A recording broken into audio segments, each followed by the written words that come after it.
Hello, ladies and gentlemen. Welcome to Vidas Field here at Drexel University. As we will bring you today, the Icarus Cup, a 7-on-7 tournament here, as we've got some hugs being exchanged at the middle of the field. And this round is over. We'll have our next match, first match of us for the day, Lady Bandits and the Nutcrackers, which is a heck of a name. They'll be playing next, so they're going to be getting warmed up in just a moment. I'm Vince Quinn with you here in the booth, joined by the one, the only, Bill Kornfeld. Hello, Bill. Hello, Vince. Good afternoon. This is going to be a lot of fun. A lot of traditional soccer is obviously just 11 on 11. We're seeing a smaller field, a tighter field, and on 7-on-7s. That's going to create a lot of opportunity, a lot of goal scoring, hopefully. It's going to be a fun afternoon, that's for sure. It is going to be absolute chaos today. And as you see from the view of this thing, folks, we are behind the net. So actually, as we were getting everything set up for this, the commissioner of Casa, Nolan Bear, came over. He's like, guys, you sure you want to do all the games right here? Because, they could hit you with a soccer ball. It's already happened quite a couple of times. We did. As we were waiting, it's been close calls. Yeah, a ball did sail over the broadcast booth. It went clear over us. So we have not been hit yet. We will see what happens. But you are getting a great look at the action today, as these teams are going to be battling a lot of different teams, a lot of different divisions. I mean, Bill, just a lively atmosphere out here. It really is. And this is going to be a lot of fun, this first matchup here. Like you said, the Lady Bandits versus the Nutcrackers. By the way, top-notch name, Nutcrackers. Top-notch. I really appreciate it. They are consisted mostly, the Nutcrackers, of former and current Haverford College players. So it's going to be interesting to see that camaraderie, how they gel together. Both teams are 3-0, though. So this is going to be a lot of fun. Well, yeah, and that's what it's all about in these tournaments, to get everybody climbing the ranks. So, all right, here we are, folks. And by the way, for this game, this is going to be the women's non-binary semifinal. So finals are going to be on the line in this one. And the teams, I guess, they've been sitting around. They're ready to go. They just warmed up pretty quick. And it looks like we could be kicking off in a moment here, Bill. Yeah, it really is. And this is going to be interesting, too, because it's 45 minutes straight through. It's not the traditional 90 minutes. That's all it is. 45 minutes with a small halftime in the middle, about 20 minutes in, and that's all it is. Yeah. Very, very quick. So definitely a different kind of game today. Substitutions, though, for those of you who aren't very familiar with how Casa likes to operate, the substitutions are kind of a, let's say, hockey style. You can sort of do like lines if you'd like, or basketball, I guess, would be a bit of a better comparison there, but you can sub up multiple players at a time. There's not a substitution limit. So I would figure today, pretty hot out there. Yes, it is very warm, despite what I thought was going to be. I'm wearing jeans right now, and I'm regretting it 100%. Why did you put on jeans today? No one told me the dress code. I wanted to look professional. Code? Oh, yeah, man, you got to survive. No one sees us. We're behind the camera. You can do whatever you want.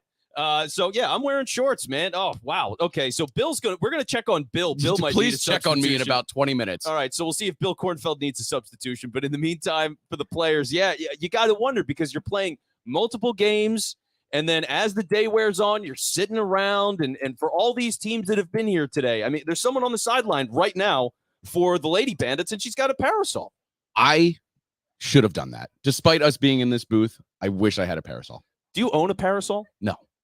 Okay. So I got to go out and buy one first. Honestly, but I wish I had one. I did have that thought like 2 weeks ago. I was like, it was like 100 degrees that day. I was like, maybe get a parasol. But they don't have the opportunity for that, obviously. And it looks like as the captains are having a conversation here with the official at midfield, one of the things I'm curious about in the traditional 11 on 11, you see like the 4-3-3, 4 defensemen, 3 midfielders, 3 up top. I imagine we're going to just see mostly 3. I guess it would be 3-2-1, 3 defenders, 2 in the middle and 1 up top. It's going to be a little exchange here on how that flows and how that affects the flow, especially, like I keep saying, the confinements of this field are going to create a lot of problems and a lot of exchanges of the ball. Yeah, so let's talk formations for a second, because what we can see in front of us right now. So on the backside, right in front of us, we've got the Nutcrackers here. So you can see 6, 11. As you see them lined up, it looks like a flat 3-3. Yeah. So we'll see if that's just because of the first kick here, but 3-3 is what it looks like. And then on the other side, more of that bowling pin type of alignment that you were talking about, where it's a 3 and a 2 and a 1. So we are kicked off here in the semifinal. Women's non-binary division, Lady Bandits getting deep on the left-hand side of the pitch. Looking for some opportunity here and booted away. Already a good boot down the field. John Barchard will appreciate that. That is John Barchard football. He is engineering on the back end. And there's going to be a lot of punts going on here. So here we go, Lady Bandits trying to regroup, push to the other side of the field. It's been my tent longer recently than it's been yours. Breaking in on the middle. Now looping around. Deep left. Oh! Ooh, some physicality right out of the Hard gate there. Push there by the Lady Bandits. Yeah, number 6 just trucked her. Now, she seems to be okay. She's wiping off her knee. Does look at the ref to go, hey, pal, what's the deal? And he goes, nope, get back there. No call. I like that. Let them play. That's right. I like that too. Generally, I don't mind the physicality. And from what I've seen with Casa over the couple of games that we've called so far, a lot of physicality in this league. So do expect to see that today, folks. And you don't expect that from semi-pro amateur level soccer. It's appreciated. That's for damn sure. It is. And that's one of the major points today, too, that we do want to emphasize as you're watching all of these players. I mean, you are seeing Division I caliber players. They are all over these teams. So there's a lot of quality talent that's playing on these fields. And let's see. Oh, a shot. Ripping it from a distance there. I appreciate the effort there. You try and get the goalie off their heels, trying to create an opening there, maybe even a bad deflection there, just sailed a little too high. And that's one of the interesting dynamics, too, when you're thinking about a smaller field, because first off, you're going width-wise of the field rather than the length. So shorter field in that in itself, but also just tight in general. I mean, you got 3 games playing on the same field. So to be able to have that kind of space where you can just launch it from a distance, it is going to keep the keeper on their toes. It changes the dynamic of the game. Yeah. So we'll see how that continues throughout the day. I'm expecting a ball to fly into an errant ball to fly in because we have 3 simultaneous matches going on at the same time. It's going to happen. It is something to be aware of, and it is something we saw multiple times before we went live today, folks. We did see a ball from another game roll in to the field of play. So we will see what happens in those scenarios as the Lady Bandits go to make a push, and across the face of the net and just wide. That was all started here on the left side of the pitch and created into the middle. First touch there by the midfielder to get it out to the outside, just a little too heavy to go far post from where we're sitting. So Nutcrackers are taking shots. I mean, that's right. Hard shots. That's right. They're taking it from a distance. So yeah, protect yourselves, folks. The Lady Bandits need to protect themselves. Nutcrackers are coming out in full force. Nutcrackers owning possession right now, and as I say that, of course, they give it up. Yeah, so the Bill Kornfeld curse starting to rear its head. We'll see how that develops today. Lady Bandits do recover, though, and, Nutcrackers recover and start trying to bring it back down the field. And our first foul of the day. Interesting. He did not play advantage. I thought the Nutcracker still had advantage there. The ref's allowed to continue play if he feels the foul didn't impede their advancement of the ball. And a little, just kind of a chance there. That was just trying to turn nothing into something. What did Mark Zumoff used to say for the Sixers, turning garbage into gold? Garbage into gold. I would love to use Mark Zumoff-isms. I am not worthy. So I'm just going to steer clear of that one. But shout out to Mark Zumoff. He is the man. Lady Bandits here.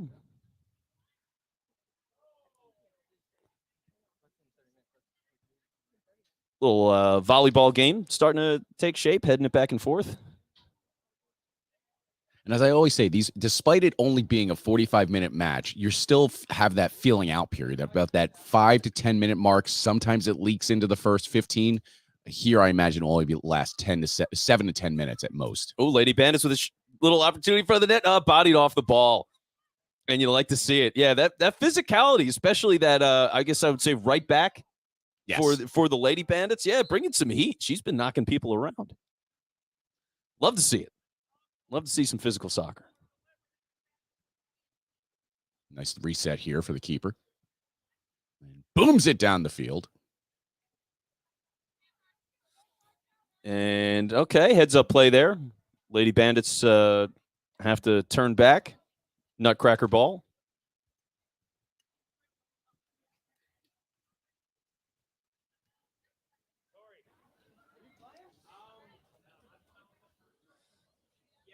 Nothing doing there. Just as quickly as it went in, it went out. So turnover here.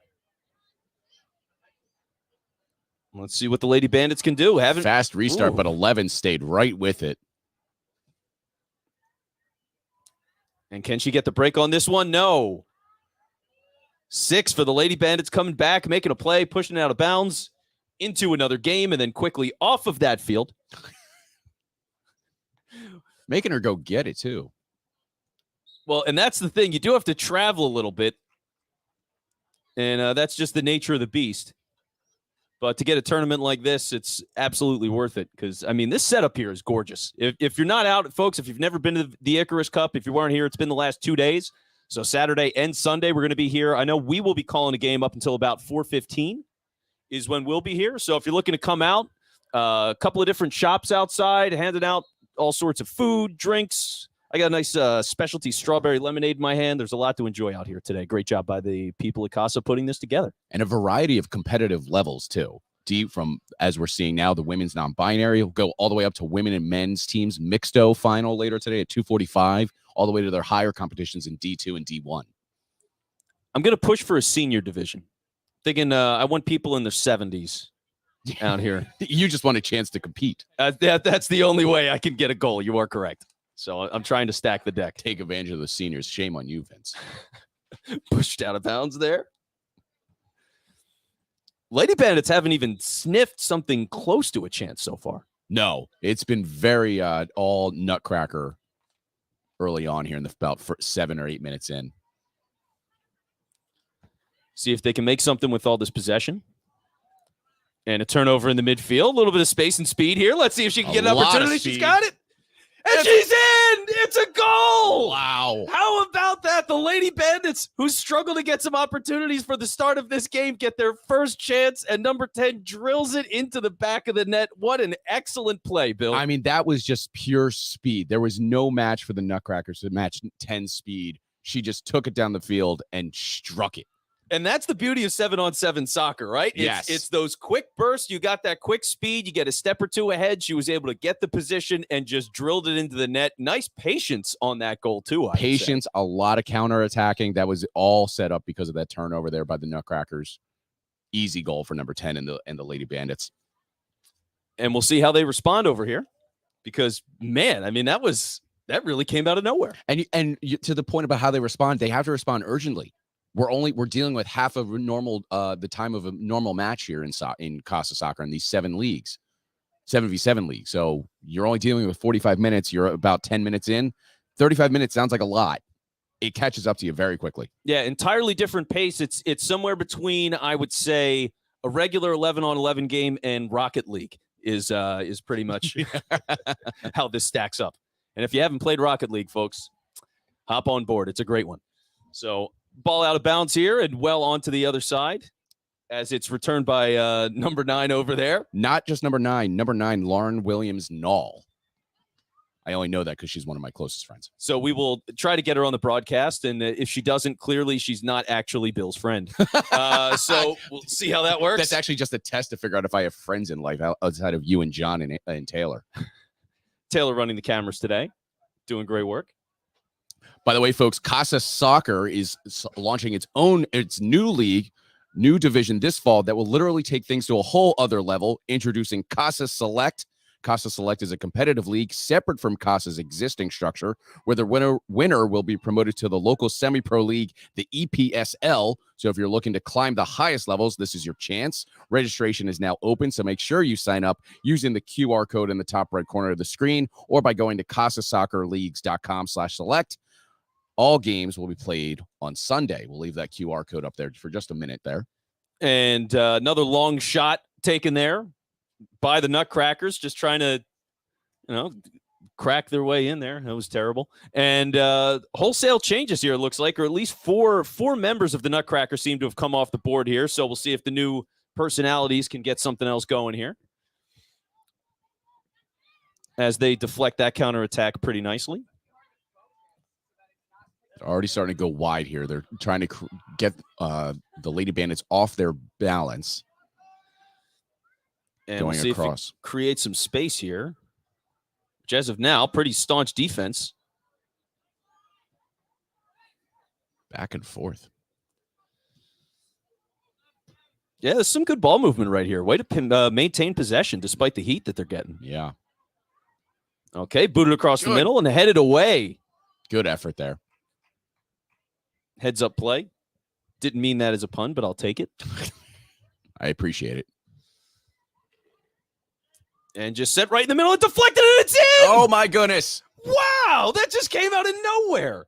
I mean, she comes in casually kicking it in instead of throwing it, lobs it in there right across the middle, a quick deflection with the foot and in. Bill, amazing. That's what can happen in 7-on-7s. The field is so much more open despite the confines of it because it's less personnel on the field, less bodies on the field. These deflections can happen for anyone on the side. Wow. So, okay, suddenly we have a tie game, folks. It has gotten really spicy, and I don't know if that's a frustration play there or just living on a prayer, Bon Jovi style. But I think it's just trying to see if 14 right in front of us is on their heels. If they're paying attention, those kind of goals can go in if you're not paying attention very easily. And it looks like today that's definitely going to be the case. I'm expecting a lot of goals today, folks. A lot of goals. Already 2 here, 1-1. Someone just scored on the field next to us. See. Round of applause. And like you said, this is the semifinals for the Women's Non-Binary League. Finals will be happening later. Let's see. Tries to race down the sideline. Can't keep it. Chance for the Nutcrackers to turn this around. That's a little bit of a risky pass in there, but that's okay. No harm done.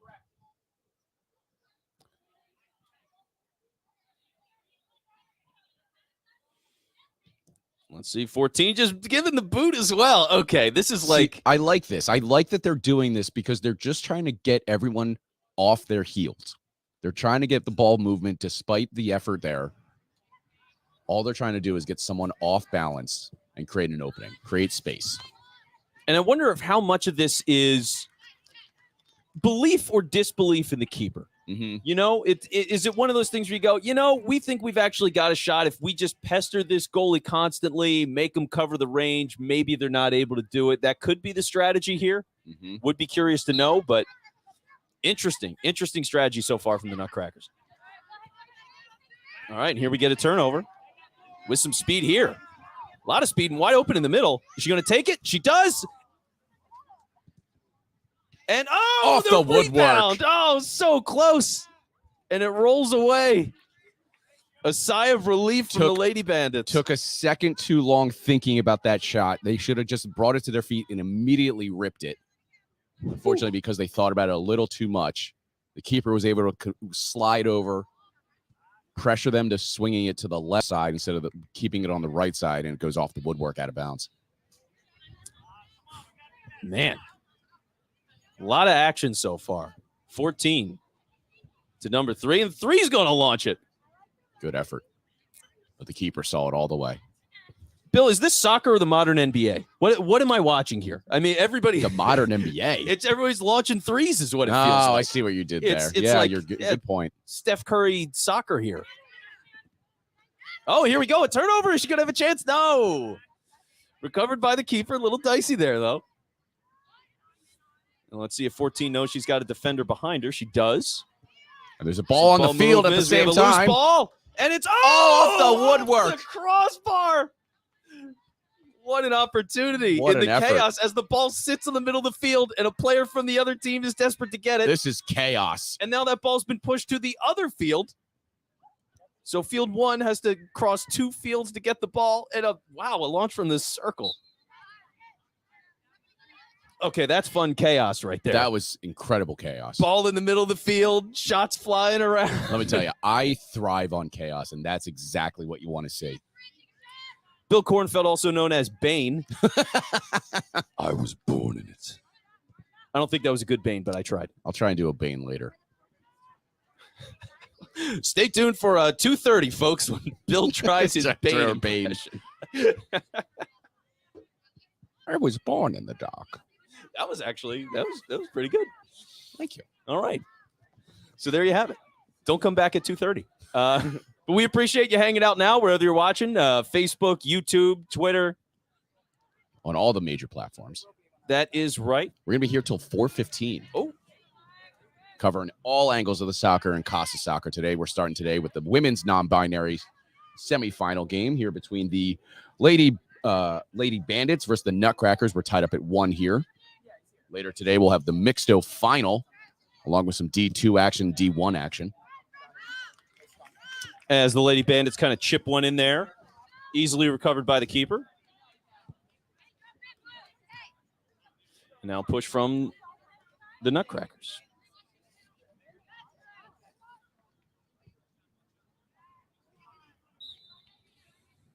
Okay, pretty easily recovered there.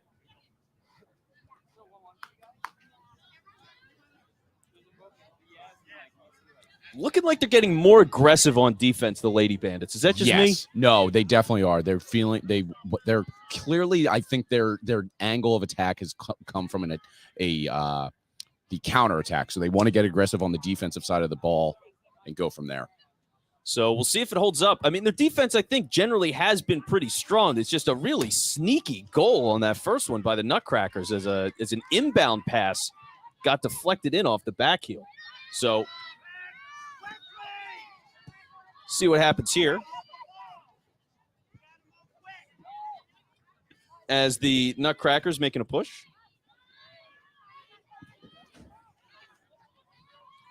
And out of bounds.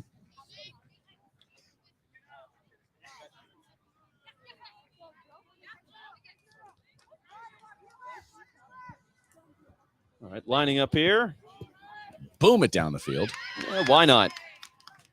Easy deflection. Yep, right back out of bounds. Nothing doing. That's just a lazy attempt because you're tied at one here. You need to start making easy, simple passes. Pass and move. Pass and move. As soon as you pass it off, you shoot it down and you're moving towards the goal.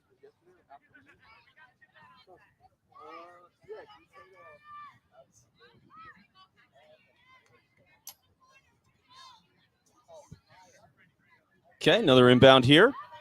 And a rip from the top, and it goes in! Oh, my goodness. Oh, a bouncer from the top. Just another really quick distance strike. You just go for it. If you see the keeper out of position or slightly out of position, just rip it and see what you can do with it. Wow. Okay. Success rate is never going to be 0. Well, look at that. 2-1 Nutcrackers. That was interesting. After being down 1-0 to start this game, after a counterattack gave a goal for them. I mean, wow. What? We should be approaching halftime here in just a moment. Okay. Or whatever. We'll call it a hydration break. Yeah. That bit of a stunner, though, going into halftime like that. Let's see, Lady Bandits. That should be a corner there for the Lady Bandits. And it is. I feel like you almost want the headers more than the corner in a situation with the way it's playing out. Especially as she just goes low there, but maybe she's trying to just get everyone moving here, but doesn't do anything there. Creates a counterattack more than anything. So here we go. Nutcrackers trying to make a move down the field. Number 12's got the ball. Well defended so far. Tries to get the outlet on that backside there and just couldn't connect.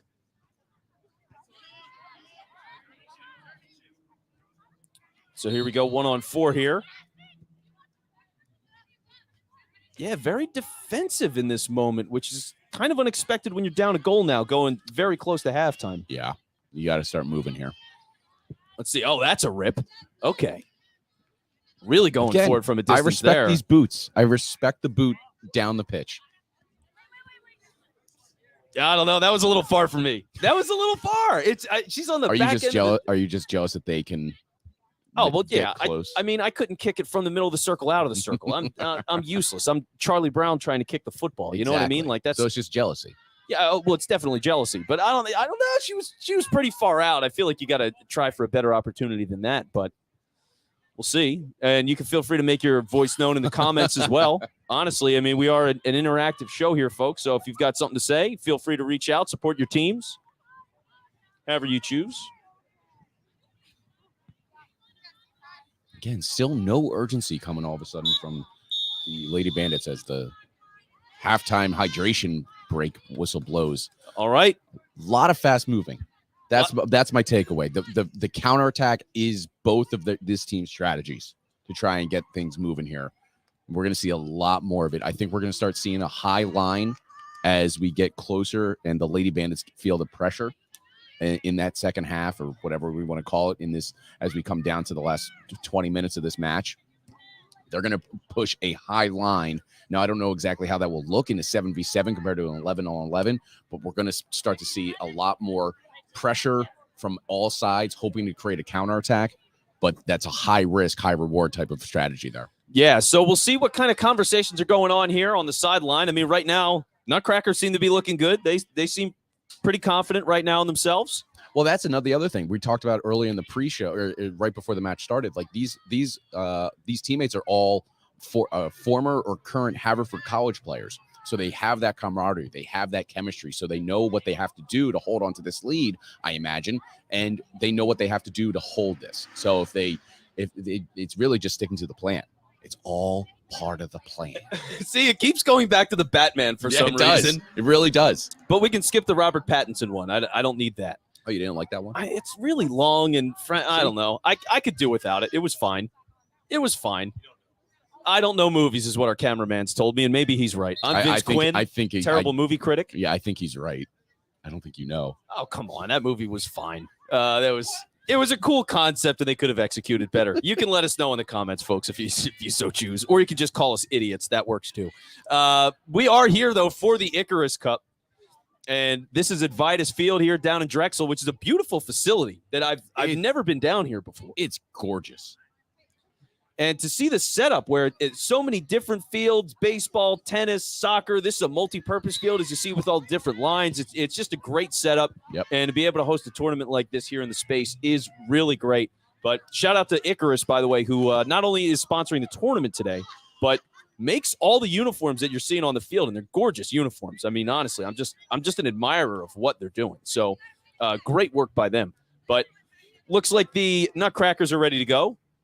And the Lady Bandits want to have some conversation still, which understandably so. I mean, let's talk about it, Bill. Like, offensively for the Lady Bandits, they really got maybe two good chances this whole half. The first one, it came out of nowhere. It was their first anything remotely close to a chance all day. Absolute masterful goal by number 10. And then outside of that, a launch here or there, but really not a whole lot going on momentum-wise. They've had a lot of issues. It felt almost like that feeling out period I talked about early, kind of just unintentionally has expanded into these 20-minute marks, these 23-minute marks. So they want to just kind of just trust themselves. That's really what it comes down to, trusting yourself and realizing that you know how to play your game. You don't have to feel out this team as much anymore. But again, we're also dealing with two teams that are undefeated. We're not dealing with low-quality competition here, especially now that we're talking about a semifinal match for the women's non-binary. So they got to just trust themselves and realize that they are in the position that they're in because of how they play in past games. Yeah, and that's what's fun about this too, is they're teams that generally these teams have played together in different formats, but now they've played a couple of games in this 7-on-7 environment on these fields, so you get to adjust to the speed and the different strategies, and maybe that's where it evolved for the Nutcrackers, where you're just taking some shots on the outside and ripping it into the middle of the box and hoping somebody can deflect it, because it worked out spectacularly. They got 2 goals that way, and they're in the lead as we kick off this second half. So we switch sides here. Yep. So Lady Bandits trying to get some momentum here out of the gate. Number 10, who broke away the last time, shoots, and she scores again. Oh, my goodness. You've got to be kidding me. She is just burning them, and each time she gets an opportunity, she is absolutely clinical. Number 10 smiling on the way back, and she should be, Bill. What a goal. Taking advantage of their clear speed advantage compared to the other players on the pitch. It is just immaculate what that sequence just was. Wow, really spectacular stuff. So we're tied. Here we go. Tied already early in the second half here of the women's non-binary semifinal here. And that happened so fast. I couldn't tell if there was a breakdown on the back line for the Nutcrackers. Because, again, I talked about that camaraderie that they have as former and current college players, that they're on the same team. You'd think they didn't have that much of a breakdown. It might have just been a simple case of speed can't be matched. Yeah, speed kills. It's just the universal truth, and it certainly did there. And let's see, number 3, no. Tries to break it down the sideline. Can't quite make something of it. Now has to go play fetch. So rude of them to making them play fetch to go get their own ball. Well, I mean, it's hard. You got to get somebody to volunteer, I guess, to run and collect. And there's balls only in one. The heat. We only have one ref, obviously, because of the smaller field. So there's really no need for the typical one main ref and 2 sideline refs. Yeah, and so many games at the same time, just a lot of resources. But which by association should create unintended offsides goals. Yeah, haven't had an offside yet, and we'll see where that goes. I wouldn't be shocked if they're just not calling it. That's Unless John Bartram's soccer as well. Unless it's absolutely egregious. Oh, off the head of number 6 as she's trying to get up, and she's kind of laughing about it. Kind of a ping pong effect there. Yeah, she's still laughing. Or pinball. Oh, and a shot from a distance again, blocked by 13 and punted away. Great move by the keeper there. Great awareness. Great heads up, great awareness, as you just said. And when you're in that kind of situation, they did the right thing. They just swept it away, got it away to the sideline, whatever it is. If it's a corner, that's fine. Thankfully, it was a little, I think they gave a throw in. So Nutcrackers here, trying to make something and turn over.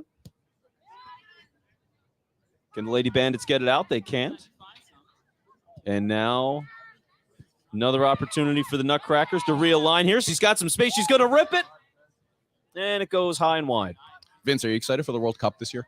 I am excited for the World Cup. Did you know Casa's doing their own World Cup style? Really? Yes. The Neighborhood Cup. Soccer will be having their own World Cup style 7v7 tournament this summer. It's called the Neighborhood Cup. And instead of countries, the teams will be played from Philly neighborhoods. I like that. With players from those neighborhoods representing. So sign up and play where you came from. All games will be played on Monday nights at the South Philly Super Site. Registration closes on the 11th, so it's last call. That's tomorrow. And if you can't play, make sure to come out and support your neighborhood all the same. The Neighborhood Cup is sponsored by the South House, who will be hosting post-game events each week with drink specials and karaoke. We will have the QR code up there for just a moment, or you can sign up at phillysoccer.org. You got a karaoke song, Bill? I did. So... No, but the only time I ever did karaoke was at a family or as a family friend's neighborhood party, and we did Enter Sandman. You've done karaoke literally once, and you did Metallica? I was like 11 years old. I didn't know what I was doing, and I had just been introduced to Metallica. I thought it was appropriate. That's pretty great. It was appropriate because you have like the 45-bar measure intro. Does not involve any singing whatsoever. Oh, a minute of just silent raging from an 11-year-old on stage at karaoke is phenomenal. It's like shot and a save. This keeper is spinning on their head. Spinning on their head. Yeah, that was a spectacular save right there. And you can see the energy of 13 just going like, yep, I'm ready. All right, you get over here. You get over there. Very much in command right now. Nutcrackers with a chance right up front.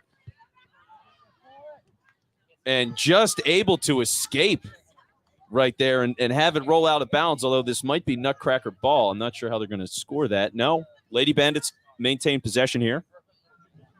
You know, going back to the World Cup this year, it's interesting that we really should be talking about it. We in normal times, we'd be talking about who the final is around this time. Because it usually starts around the middle of June, goes through July. But because it's in the country of Qatar this year, or Qatar, depending on where you come from. Yep. Instead of dealing with 120-degree weather, we're going to be at least dealing with 105. I'm not really sure the difference between July and November in that country. Woof. I do not want to call a World Cup game in that heat. Good luck to them. See, I would go. I mean, I would go, but man, 105. I don't know. That's a lot. I just wouldn't wear jeans like I am today. Well, yeah, that's a mistake. So here we go. And a boot from the keeper, stepping up from the Lady Bandits. Sort of a coffin corner punt, if you want to get into American football terms. Lady Bandits try to get some momentum here. And that's really your specialty. That is American definitely football. What I do. If you're interested, we host a football podcast, an Eagles show. It's called Bell and the Birdmen. And you can give that a look on Apple, Spotify, wherever you get your podcasts. Again, Bell and the Birdmen. Sounds like a band that would sing Metallica. But it does. We're an Eagles podcast. For whom the Bell and the Birdmen tolls. And I've been booed by the cameraman. There you go. Thank you, Taylor. He's right, though. Ball out of bounds. Wide right. See if we get some help from a bystander to keep the game moving here. We should have put a lavalier mic on Taylor just for that kind of commentary. Yeah, just to snipe just like the subtle snipes at you. It's like the old guys from the Muppets. Yeah, Statler and Waldorf. Sitting up in the booth. Yeah, Taylor can provide the Statler and Waldorf energy that's needed on this broadcast. All right, here comes the Nutcrackers with an opportunity across the middle. Looked like the striker just kind of laid off it, and I missed opportunity there. But rebounded by number 6. They're going to push up again here. And she's got a space in the middle, and she rips it so close. Little too far on the inside of her foot. Just pushed it a little too far to the left. Oh, man. Our left, her right. Oh, they could be feeling that one. That was a nice chance. 2-2 game still, by the way, in this women's non-binary semifinal. About 7 minutes into the second. So about, I would think, 13, 12 minutes left. Yeah, 13. You got to figure there's not much injury time in an occasion like this. Now, we didn't look into how this extra time might work if we're still tied.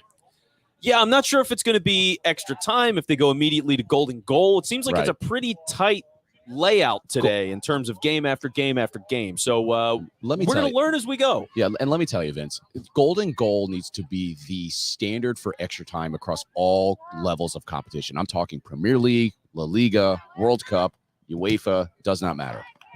Casa, golden goal is the way to do it. Golden goal, sudden death.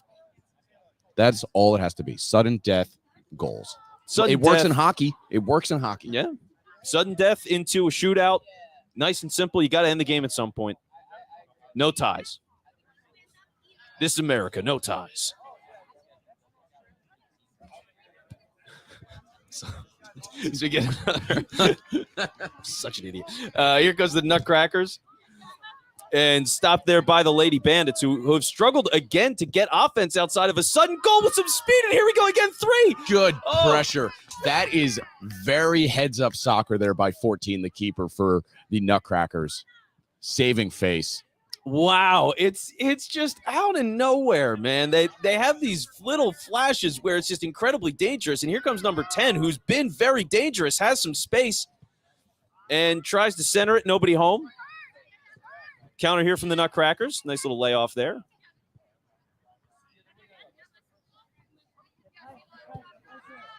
Can hear the crowd getting a little more into this one as we get a shot ripped and saved by the keeper. Good chance there. A dangerous deflection, but low. Maintained. And then here we go. It's another counterattack opportunity. Look how far up she's playing. Did you see how far up she is? That is very risky. She didn't have any help at all other than the one defender. So I guess she just felt like they were obligated to do that, but very high risk, high reward. Wow. I wonder what it looks like that blue line that you can see in front of the field a little bit. There's a blue line in front of the net. I guess that is the goal box as there's a shot ripped from a distance and it's over. Oh, wow. Lady Bandits suddenly just have 3 brutal, like very scary attempts there, and the Nutcrackers able to hold on and maintain the tie. Thought the keeper had a hand on that to push it over the top, but it looks like it was going to be just a simple goal kick for the Nutcrackers here.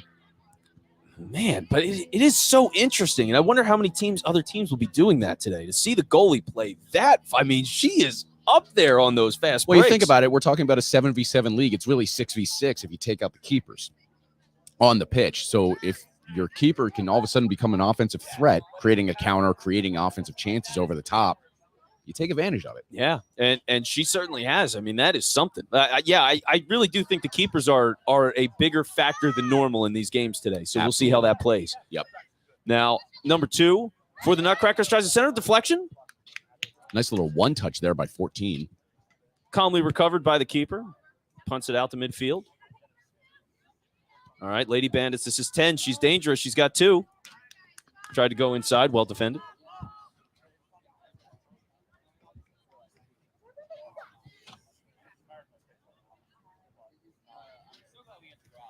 And wonder if they'll take an inbound shot here. She does rip it towards the middle, easily caught.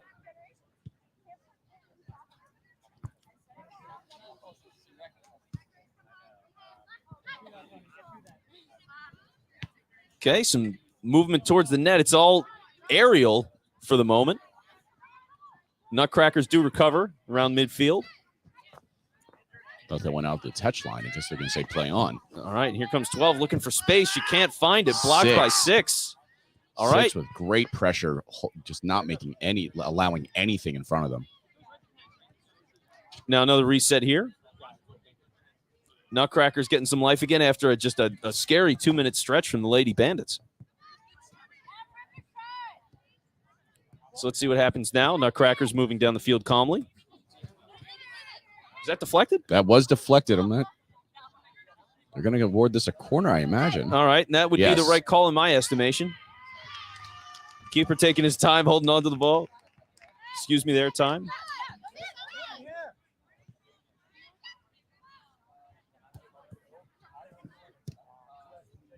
Went low again.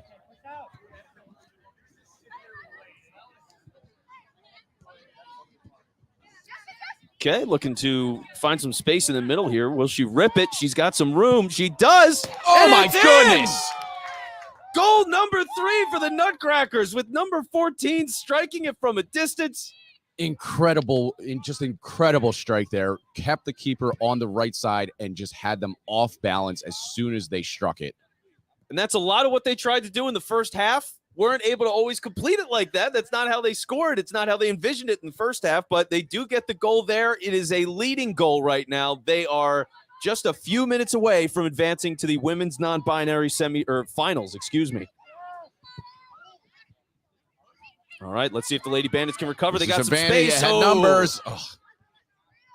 10 was wide open again. All right, a little bit of a frantic pace here. 14 who just scored. Little physical down there on the bottom line. Oh, a deflection. This could be a big one. Square it up and shoot it. It's in. And that's what you see. That was all thanks to 13 set up for 2. That camaraderie really was shown there. That's really what it came down to. 2 was able to find 12, and immediately goal was scored. Wow, just buries the shot, and in the blink of an eye, a game that was 2-2 is suddenly 4-2, and that is a commanding lead for the Nutcrackers. Wow.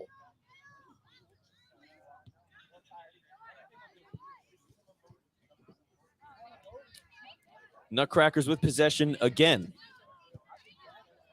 By the way, a couple of people asking about the Kensington Soccer Club. I believe we get them at 2 right after this. They should be, according to our schedule, folks. We will be seeing them in the next round. Vidas FC versus Kensington, battle of the unbeatens. Vidas 3-0-1, 1 draw earlier in the season. Kensington 4-0. 9 with the physicality, just absolutely leveled her. 10 who scored the last 2 goals, or the only 2 goals, I should say, for the Lady Bandits on the ground. And hard foul, but shouldn't be. Not sure what we're looking for here. Not moving much. We'll see. Hoping they get up, and they do. I'll take a moment here. As I said, 2 p.m. it will be the Kensington Soccer Club versus Vitus. 2:45, the Mixto final. Ondrock versus Elite. Again, a battle of undefeateds. And 3:30, the D1 final. Teams to be decided. Okay, so yeah, a lot of soccer today, folks. And if you're sitting at home and thinking, hey, maybe I should get down there. Yeah, come on down. Again, plenty of food, plenty of drinks, a lot of people hanging out here. Some cloud cover now, which is a great relief. Pretty comfortable out here, Bill. Let me tell you, my jeans are feeling more comfortable. Still a mistake, though. I will not. You can't wiggle out of that one, all right? Literally, I'm stuck. That's right. So let's see here. Nutcrackers, space in the middle here. Okay. Able to recover from 12. 14, who scored it again. Oh, my goodness. It's a barrage at this point. As 14, who scored maybe 3 minutes ago, has now buried another. And the Nutcrackers just with a dominant, commanding lead here now as a 5-2 game. That is a deadly right foot there by 14. That's the brace there. Can you figure out what a brace is, Vince? A brace? Actually, I have no idea what that is. 2 goals scored. Ah, okay. Hat trick is 3. Still a hat trick. Brace is 3. Excuse me. Hat trick is 3. Brace is 2. American and British people both saying hat trick makes me happy. That's very true. I agree with that. I don't know how that happened, but it's interesting. So did that start as a British thing, hat trick, and we took it over? I wonder how that works. I imagine soccer's one of the oldest sports. I imagine we stole it from them just like we steal everything. Yeah, that sounds about right. But also, I don't feel bad about it. I don't. I mean, we got our independence from them, so you know. That's right. Did you see the movie on 4th of July? Independence Day? Yeah. Yeah, of course. How do you not watch Independence? Oh, we almost had a ball come at us. Almost got hit in the booth. We are okay. We will. What do we get if we? We are wondering if we get hit. What do we get? I am the one with the open window right now. What do I get if I catch a ball? Probably a big bruise is what You underestimate my hand. Glasses Yeah, subscription? that's true. Yeah, my wife will not be happy about that, but that's fine. Yeah, you'll get a ride home. Yeah, exactly. She's actually giving me a ride. I took the train in. There you go. See, I'm smart. Yeah, my car is dead. Shot battery, so I'm getting a ride home from Taylor, our cameraman. Maybe, he said. He's still bitter about the Batman take. I might have lost my ride home. You know, you might have. I would not blame him. Lady Bandits trying to find some life here. 13 down the sideline. By the way, respect to 4 here. Looks like they have a brace on their right knee, and they're running like there's nothing wrong with them. Not to be confused with the brace that you just discussed. Very which good. is a different brace. See, I'm learning. But, yeah, playing it, gutting it out, and likely going to be getting some minutes in the finals later today. All right, bit of a soft punt there by the Lady Bandits. They seem just flustered at this point. I mean, what a devastating 5 minutes or so that was. The other women's non-binary semifinal happening to our left. Wish we knew the score. Figuring out who this Nutcracker team will likely be facing. Okay, looking for another chance.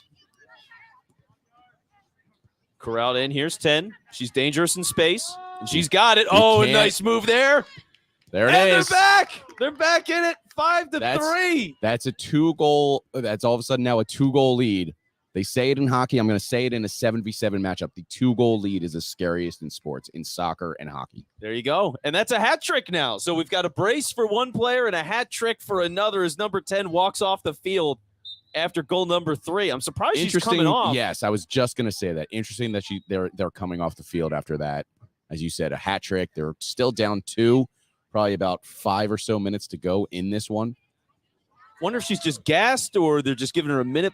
She did take that hard minute. They did take that hard foul earlier, about 10 minutes ago. That's true. She did. Let's see here. Nutcrackers.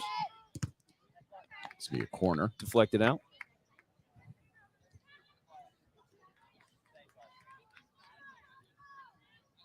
I love these Lady Bandits kits, by the way. They're pretty cool. If you give it a closer look, you can see it looks like Liberty Bells, maybe. Oh, that's a good point. Right? Oh, yeah, it is. You notice that? It's yeah. the waviness that you see in the orange and yellow, or red and yellow. I think it's a bell. It's a Liberty Bell upside down and right side up, just repeated. It's a fun pattern. Which, again, shout out to Icarus, who makes all these uniforms, and they're just gorgeous. Maybe our professional teams, all 5 of the major professional teams in Philadelphia, should take a look at Icarus, get some new ideas.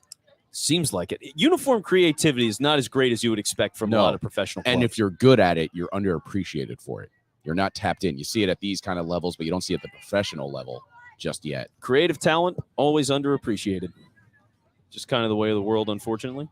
I could do a whole podcast on that, Vince. That's right. We're open to a raise. No. No, Casa takes care of us. It's definitely just having fun with them. Nobody there at that cross. Across the face of the net. Yep, nothing there. And is that it? That's going to do it. That'll do it, folks. As in our first match today, the women's non-binary semifinal, the Nutcrackers put this one away and beat the Lady Bandits by a final score of 5-3. So, Bill, what's your reaction to this one? You saw the camaraderie come out for the Nutcrackers in that second half after the hydration break, about 25 minutes in, and they just took it over. That's really what it came down to. You can't say not much more that can be said. I mean, despite both teams coming in undefeated, the experience of playing together really came out for the Nutcrackers there. No really doubt about it. So, heck of a moment there, and we'll get ready for the second match. Now, Bill, do you want to see if you can go down? Would we be able to conduct an interview with that shotgun mic, Taylor? Would that be doable? All right, let's see. Yeah, you want to go down there? Let's see if you can get somebody from the winning side there and see if the Nutcrackers would like to talk with us.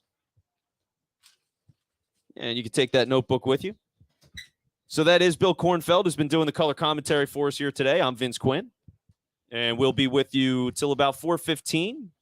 We have 4 games on the slate here for the Icarus Cup that we'll be broadcasting today, although there's a bunch playing. I mean, it's left, right. There's this whole field here, Vidas Field. And there's another park to our left, and that one's got some games going as well. So very busy today. And Bill's going to work his way downstairs in a minute and see if we can get somebody from the Nutcrackers. So Taylor's got an eye on that. Okay. Somebody on the way?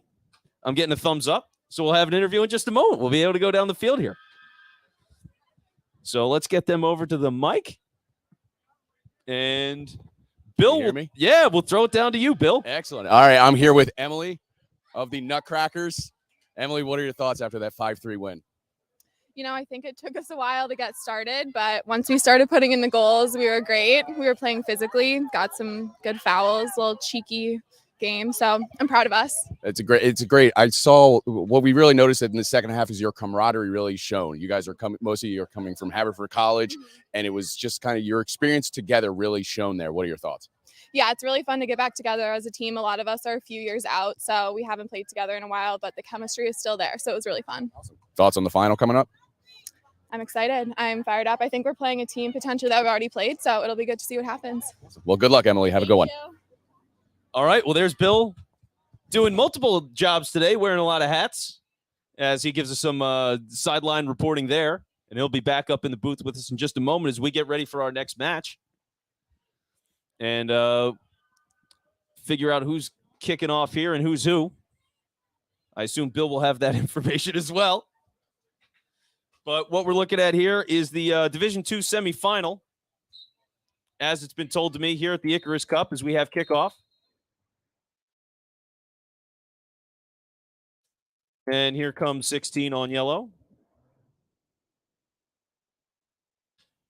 Very fast pace in between games today. Wrap that game, just keep on moving. Very, very quick on their part. Well-run tournament today. 16, been carrying it a long way there. Tries to carry it into the middle, doesn't work. Push back up by yellow.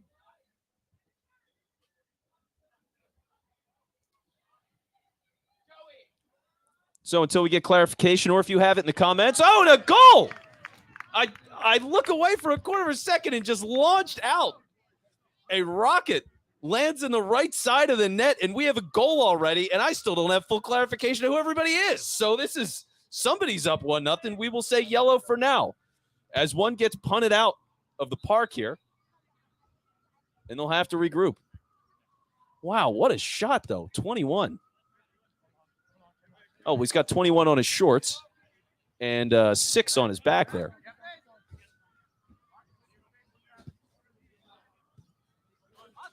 So here we go. Blue trying to turn around. Got some space up front. He's going to boot it. Oh! All right, I got some information. Okay.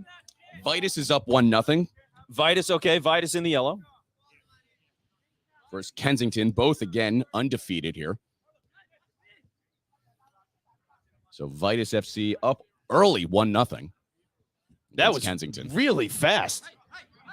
Okay, well, Vitus again on the attack. And I think we're just going to see this again, Bill. It's just going to people shooting from everywhere. Yeah, and it's simply because of how short the field is. You can take advantage of it. You trust your feet. You know how to boot the ball down. And especially at this level where it's D1 or D3, the experience there, they have the experience of the full pitch. So a simple half field or a quarter of a field, they can deal with.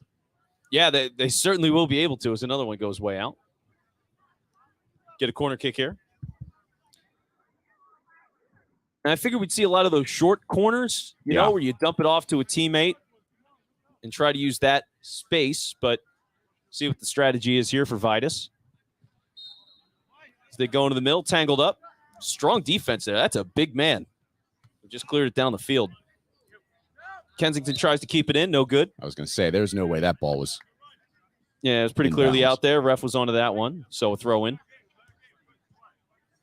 I like how it's not really a throw-in. It's just they're doing small kicks on the side. It is a better speed, and I think it really fits the game here. I like the pacing as they go, and I mean, that's a half-field shot there that had to take some level of serious defense. And honestly, Vince, I don't even think that was a full shot. I think that was a setup for the header over the top there. Wow. So, okay, rocketed in there. Vitus looking again and deflected again by the Kensington keeper. He's been seeing a lot of heat here in just the first 3 minutes or so of this contest.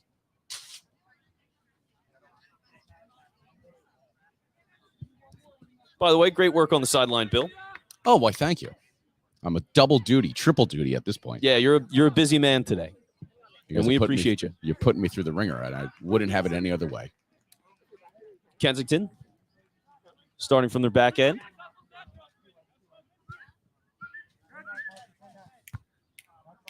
Nothing doing there and pushed out wide.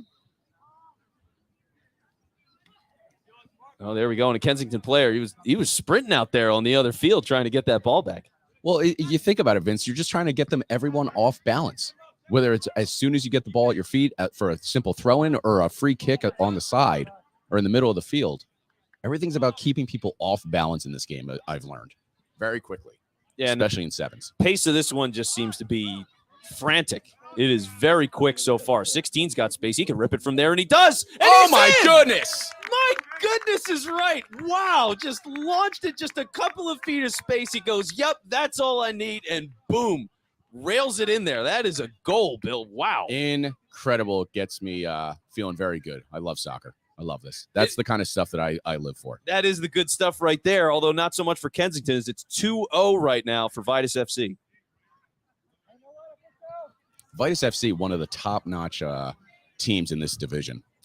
Now, I will not to say anything about negative about Kensington, but Vitus is the big name right now, I feel. I will say this, unfair home field advantage. This game is rigged. Yes. As we are at Vitus Field here at Drexel. I would assume that's the connection. I'm going to guess they have some Drexel connections, yes. Yeah, so I would figure just having some fun, but, you know. Needed to be said, all right? You needed to be said. Yeah, we want to be as transparent as possible. That's we're right. Professional broadcasters. We're honest people. Kensington here, crossing the field. And they've got to feel some urgency already. And for you just tuning in, this is the D3 semifinal. Got some stories going on downstairs. You never know what you're going to hear on the flag mic. No, it is field mic. It is fun. It is fun. So, all right, inbound here from Kensington. Have gotten a chance on net, but weren't able to make anything of it. Find themselves down 2-0. Maybe, 5-6 minutes into this one? Mm-hmm. Still pretty early. 16, pushing it up. Back to 16. Scored earlier from about third of the field left.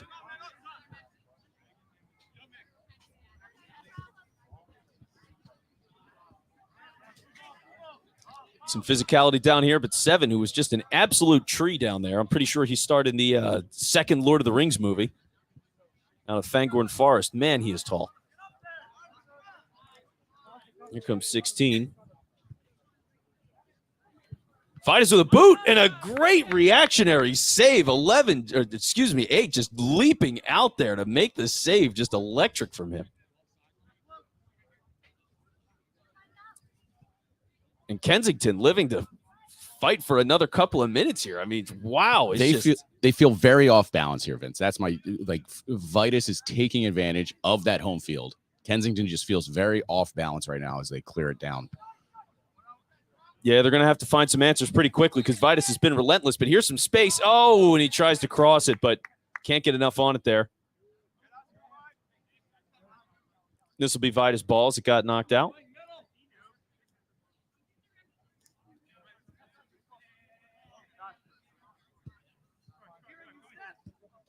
Crossfield.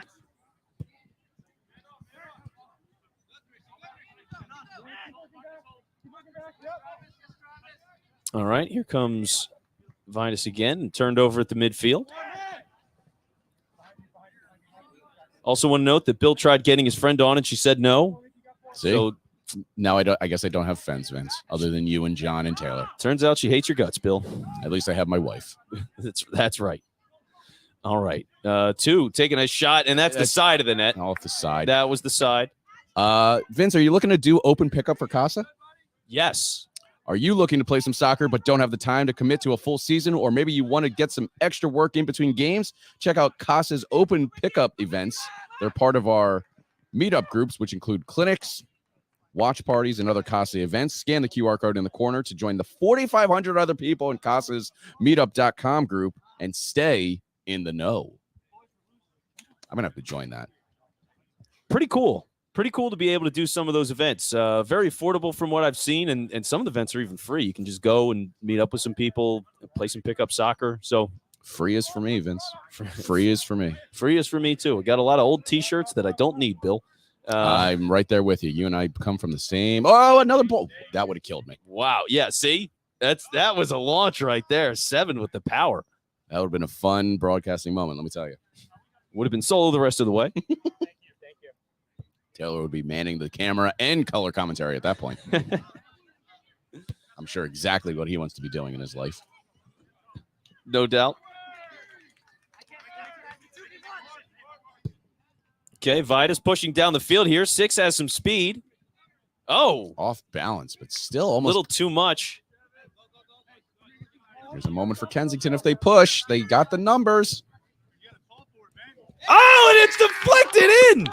Kensington gets a little bit of a lucky tap there.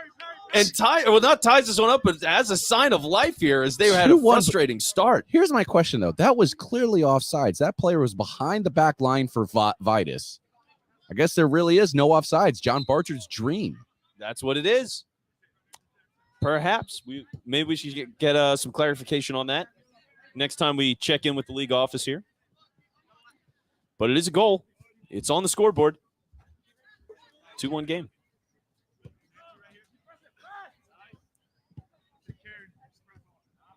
And out of bounds. Will it disrupt the other game? No. Quickly kicked aside.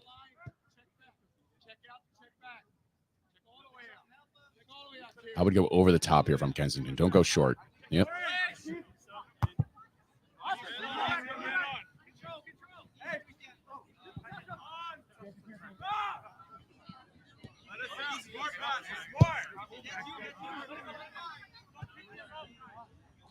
Okay, Kensington here in the middle. Hard tackle, but a clean tackle there.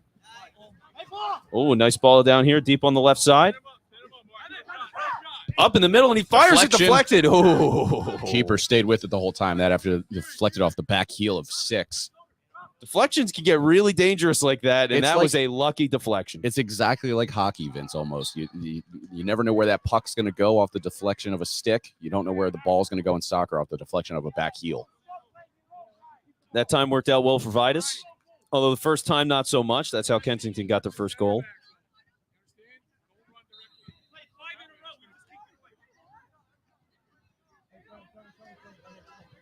By the way, thanks again, everybody tuning in. YouTube, Facebook, Twitter, wherever you might be watching. We're here all afternoon. Next up is the Mixto final, men and women. Excited for that one. Androck 4-0-1, 1 draw on their record against Elite FC. Same record, 4-0-1. Living up to their name so far. Yes. Would not look good if they lost in the first round. Here goes Vidas. Oh, a boot. Gonna feel that one tomorrow.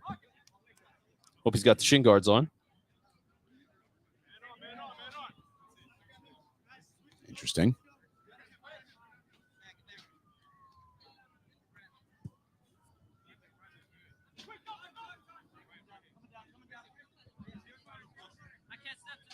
Vidas kind of laying back here. They're not parking the bus as they say in soccer, but they are close to it. Which is odd because they were just on fire to start this game. Yeah. Parking the bus is an interesting strategy. You kind of play keep away. Oh, we got a banged up ankle. 5 for Vidas is down. He's really writhing in pain here. And we'll see if the ref calls. Well, stop and play. I don't know if it's related to the injury, but 5 is still down. Looks like it is. Teammates going to check on him. Hope he's all right. He took a hard tackle right off the shin there. Just walk it off. He should be okay. He's going to try to do that. Doesn't look like we're getting a sub. Let's see. Is he going to call for it? He's limping a good deal here. Yeah. Might be a good idea to get him a minute if you can. But I respect him wanting to stay in. I don't think he's wearing shin guards. No, he's not. He's going to come off. Seems kind of 50-50 in that regard. Just kind of looking at everybody's ankles here. Here's the restart. All right. Kensington getting a chance in front of the net. Good strength there. Really physical there. 4 staying with it, just using his raw strength. Just couldn't keep with it. Good that he got it on net, but nothing more.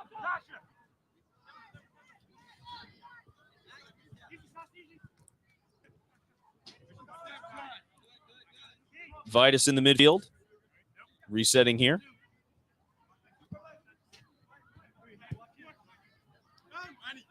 Slowing down a little bit. Slowing down from just a warp speed first couple of minutes of this game. 14. Is he taking a strength? Ripping that. Wow, he really ripped that from a distance. Like what?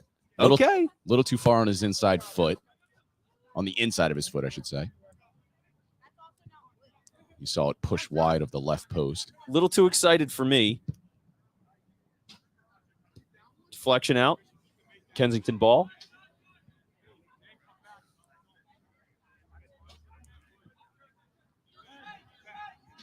Like I said, and then after the Mixto final at 2:45, at 3:30, the D1 final teams to be decided. I know the teams are getting themselves pumped up going, we could play in front of Vince Quinn and John Barchard and Bill Kornfeld. Did you forget I was here for a second? I did say John Bart. Yeah, we do the podcast together. I'm so used to saying his name. You're John now. I'm sorry. I would love to be John. If I could have his voice, I'd be fine with that. Does have some great pipes. Kensington.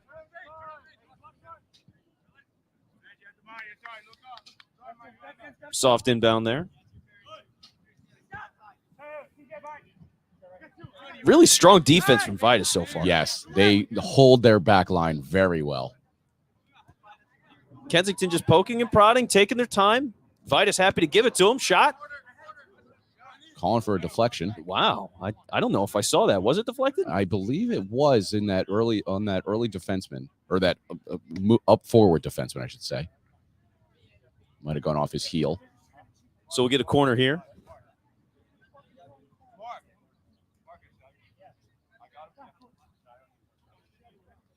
Should be approaching that hydration break in the next 5 minutes or so. Yeah, still in the first half, folks, if you just tuned in. Corner headed away.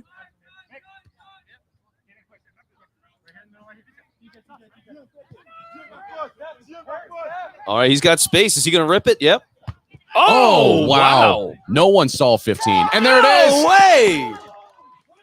Just a chaotic moment. 6, cleaning up the mess. And you can hear the keeper yelling at one of his defenders. He doesn't like that one. Really, I think the biggest catalyst on that was 13 with the header to fire that in there and create the rebound opportunity. Just a really strong chance there. Was totally unexpected. Deflections and headers are where the chances you can create a lot of movement, create a lot of chaos in front of the net, create opportunities like that, and all of a sudden we're tied up at 2. What a rebound for Kensington so far in this game. Yeah, they did not look comfortable early on, but now they found their footing. They seem to be okay. Yeah, massively on the ropes. I mean, I was watching that like, oh my God, you're giving them goals like this early, and Vidas got another couple of chances. It could have gotten ugly quick, folks, but almost credit to Kensington. You could almost say. And here, nope. Good defense there, getting back. 6 again. Light hug exchanged between the two. A little respect. I'd like to see that. 6 is feeling his confidence right now. Let's watch him as he makes his way to the left side of us. He's calling for an upward. He's calling for it long. All right, and this looks like it's... See, again, if I'm Kensington, I go up and over this Vitus defense. Get them moving. Yeah, is he going to just take a shot? There it is. Yep. Looked like he was going to do that from the other location, too. Yeah. And again, he was looking for 6. That's the hot hand right now, or the hot foot, I should say. 13 with Kensington's got the ball now. Out of bounds.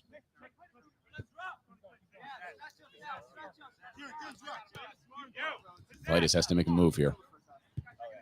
It's been a little bit for them. Nothing doing. 16 back in the game, scored earlier. Just a real rocket shot.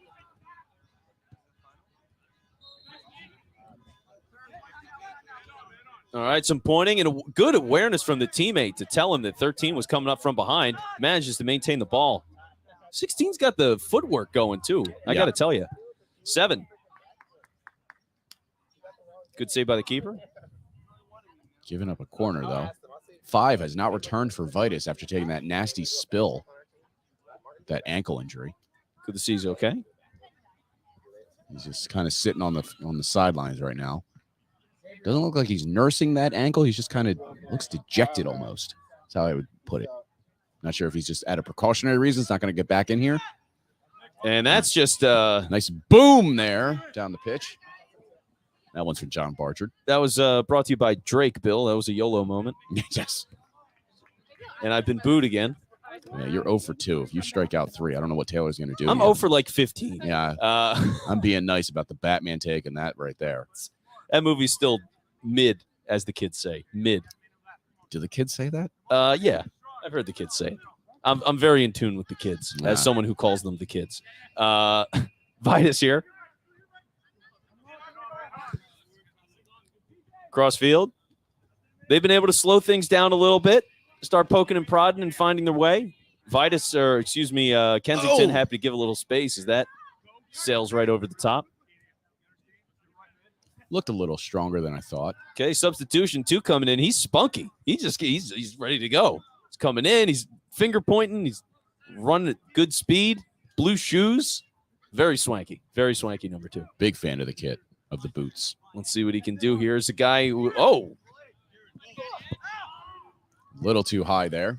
Decent cross there from 3, who also, for him, look at his cleats. 3's got the cleats, man. He's got those like shiny, silky red. It's very good look. The boots make the player, Vince. That's what I've learned. Well, and they've made the game so far. As we've hit halftime here, folks. It is a 2-2 game here at Vidas Field.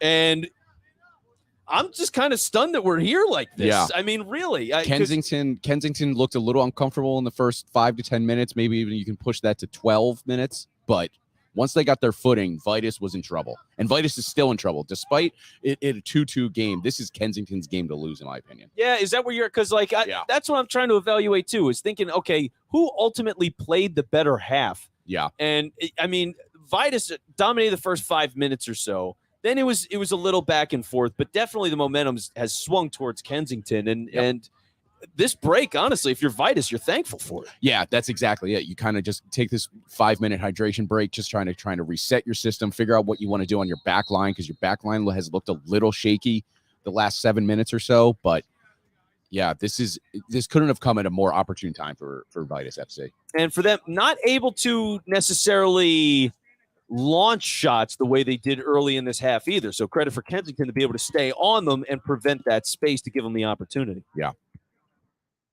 Is this maybe the next match that's I think our Mixto team has decided to step on the field and get a couple of kicks in. Match coming up at 2:45. So a little preview of what's to come there potentially. And so far, no one's kicked the ball in the booth. I think we're doing well. We've come close. Nothing's happened, but we have the big guns coming out at the 3:30 match. And, you never know what's going to happen in a Mixto match coming up at 2:45. Always frisky. Always frisky. And I will use you as a shield if I have to. Just know that. I'm your meat shield? Yeah, exactly. That's good to know. That's a partnership right there. I've known you for almost a decade now. I think it's reached that point. You're a shield for me. That's true. It has been a while. We're getting old, Bill. We're only in our 30s. Old is all subjective. There you go. I learned that about 2 years ago. About 2 years ago. When I was about to turn 30. That's when I realized. When you had your midlife crisis. Yeah, exactly. At 29. 29 years old. I was like, oh, God, I'm turning 30. Everything's subjective at this point. You'll be okay. You'll be okay. Looks like Kensington's okay. They're ready to go. Flipping sides here. Kensington's going to push this. If they were going to build on their momentum, they're just going to push it. And you saw that right away there by 7, sending it off the field. Oh, and here's 4 with a chance. Oh, a chopper. He just couldn't quite get his foot on that. It looks like 5's back on the field for Vidas FC. Good to see. Okay. Yeah, punchy there, I would say, that possession. Punchy. Yeah. Not to be confused with pungent. Very different. Very different. Yeah. Although, with the heat, I mean, you can get that way. Let's see. Vidas. Moving in the middle here. Now the outside, a rip. A header and so close. 11 just couldn't get his head to it. That was a clear as day goal if he gets his head. Just a little touch on it. Wow, so close to connecting on that one. That was a great opportunity. Good effort, but just like everyone else in the city of Philadelphia that wears 11, they just come up short. Horseshoes and hand grenades, Bill. Taking shots at Carson Wentz if you haven't picked up on that. Love to see that. Go Birds. Kensington here. Ooh, that foot got a little high. He knew it too. That could have been a very dangerous moment there for 6 on Kensington. Back and forth. Didn't realize we were at Wimbledon, but okay. Is Wimbledon over now? Djokovic, 4th straight year. Wow. 21 Grand Slams now. That's ridiculous. I've only done that at a Denny's. Yeah, same. I've been booed again. 3 a.m. That's the only time you can do a proper Grand Slam Denny's breakfast.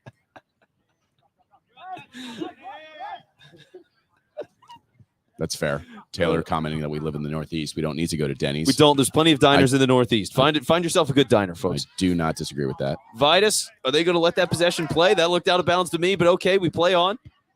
And that one's definitely out of bounds. There's no doubt about it. You know, Vince, going back to that out of bounds call, I think it was a classic case. The complete ball has to go out of the touch line to be considered out of bounds. So I think just enough of the ball was still in to keep it in bounds, which is one of the flow systems that I like about soccer. Yeah, I mean, I don't want to be too hard on the refs either because, again, it's just one person running each game.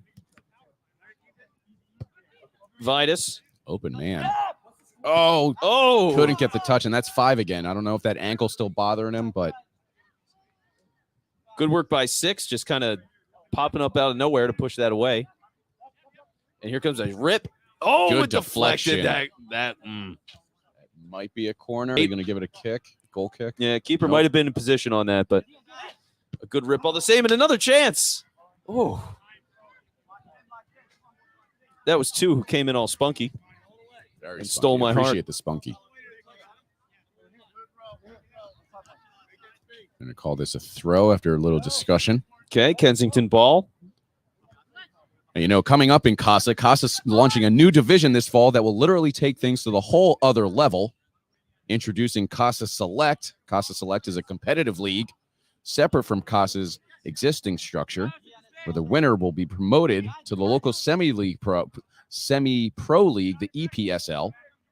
So if you're looking to climb the highest levels, this is your chance. Registration is now open, to make sure you sign up using the QR code in the top right corner of the screen. You see there, we'll leave that up for a few moments. Or by going to CasaSoccerSelect.com, or excuse me, CasaSoccerLeagues.com/select. All of those games are played on Sunday. So make sure you have your Sundays open when you sign up. Ball launched over the net there. It's close, though. Vitus with a little space. Ran into the defender, has to move it. Deflected and out. I'm a big fan of making a full day of a Sunday. If I join a Casa Select League, play some soccer in the morning, get home in time for the Eagles game, double dipping on football. Not bad. Never call that a bad day. Not bad. Corner kick here.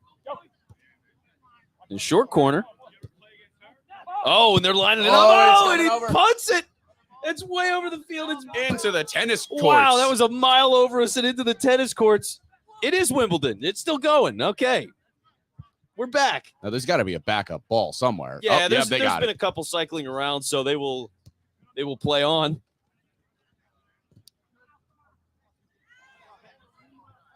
Ball is still rolling around on the tennis courts. No one's going to get it yet. No urgency, Vince. No. I need the urgency. No ball boys. All right, here we go. Man, that was a shot that he just took there, number 6. Keeps moving like it didn't hurt. Number 2 for Vitus. Back to 16, who had a rocket earlier. And the booth. Oh, okay, no. Now we have an issue. All right, someone's trying to hit the booth now. I'm just taking this as personal offense. I'll catch it, fellas. Ball behind. They've heard the jokes and they're coming for me. That's right. Thank you, Taylor. Again, we got to put a lavalier mic on Taylor for the next match or for the next broadcast. Great secondary commentary by the cameraman. Add a whole new dynamic to this broadcasting thing. Kensington here. Had a chance. Now Vitus with the reset. All sorts of space out here. And a turnover. Pass. Oh, no. Oh, he's wide open, and offsides is clearly not a thing. You see? Oh, it's not a thing, and he blows it. Oh, man. What a chance. He's beside himself. Listen, I am a fan of the not offsides thing, but we can't have gentlemen cherry picking in the backfield. If that's the game you want to play, why not? Why not? As it gets ripped. Oh, that was microphone safe. Yeah, I think our mic's okay. I don't hear any static, so yeah, we're good. All right. We'll be doing some other post-game interviews, by the way. So whoever the winner is of this one, Bill will be going down there interviewing somebody. And for what it's worth, Bill, if you can, I don't know if you can get the mic over there, kind of behind the net where you got the Icarus Cup and all that set up, but yes, if you can, give Taylor some space to find you.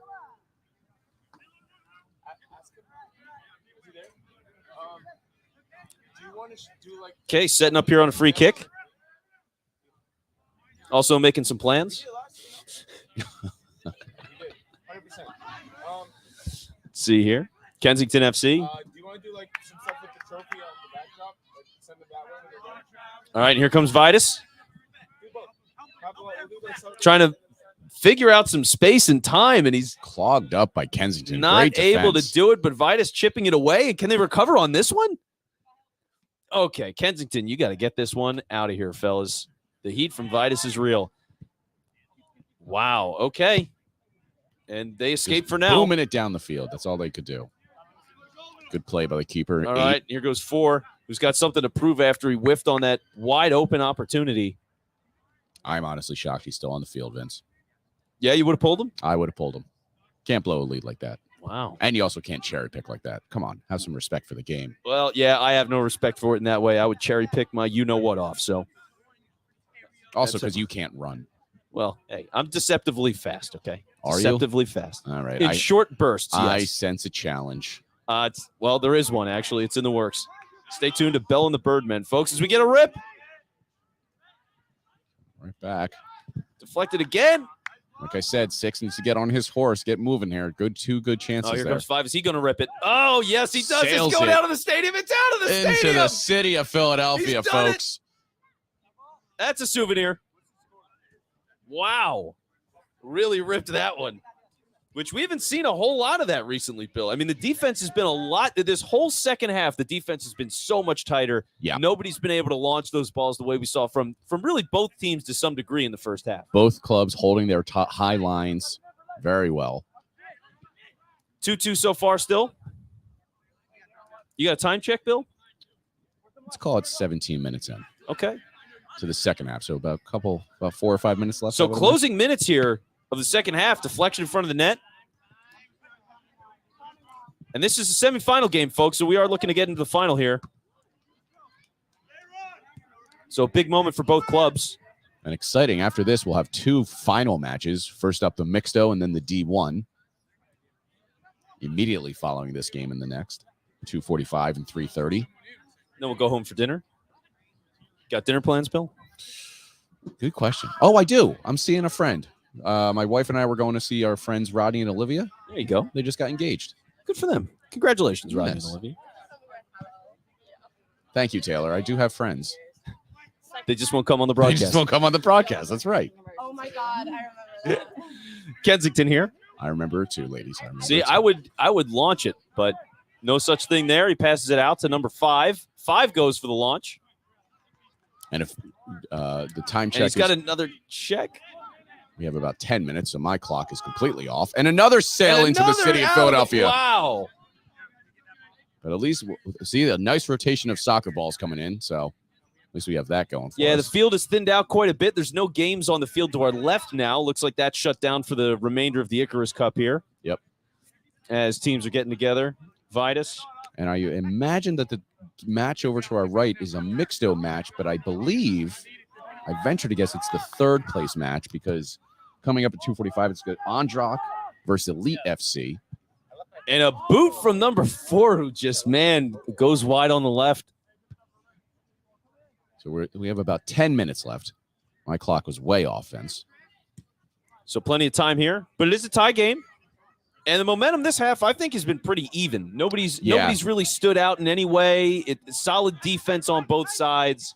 And I haven't been able to get the shot. I think that's just a residual effect of being a tie game with a shorter game. We're talking about 45-minute match total. Here And comes that's at a us. We're okay. Microphone is still okay. That's all that matters.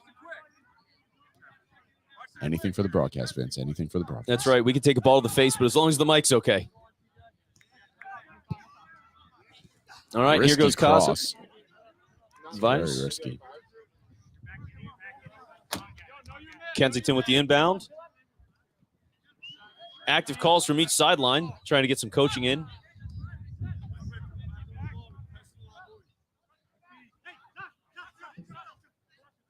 At some point here, as we have crossed the 10-minute mark, so we have about nine minutes left or so, someone's got to push the pressure. They're going to, again, see some high lines, defensive moving into the offensive side of the ball, of the field, create some chances. It's a risk, but we're talking about a semifinal here match here, Vince. Goalies haven't left the box in this one even a little bit, by the way. No, I think that's really worth noting. I think that is exactly what they want to play. We're talking about a division that is Division III. It's not. It's a little bit more competitive. So I imagine they just want to trust their wing backs. As we see another ball sail. Another punt.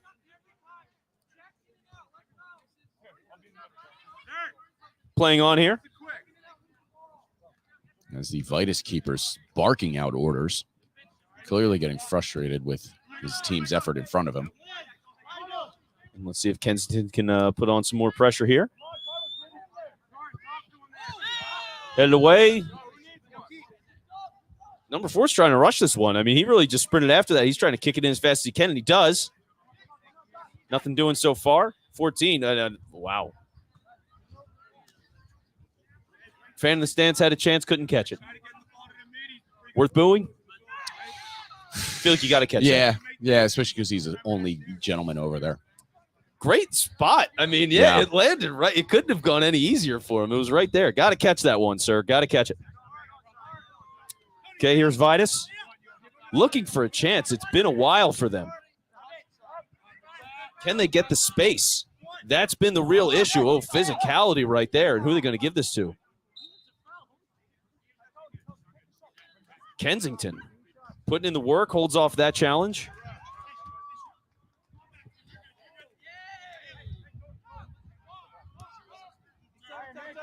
And we resume.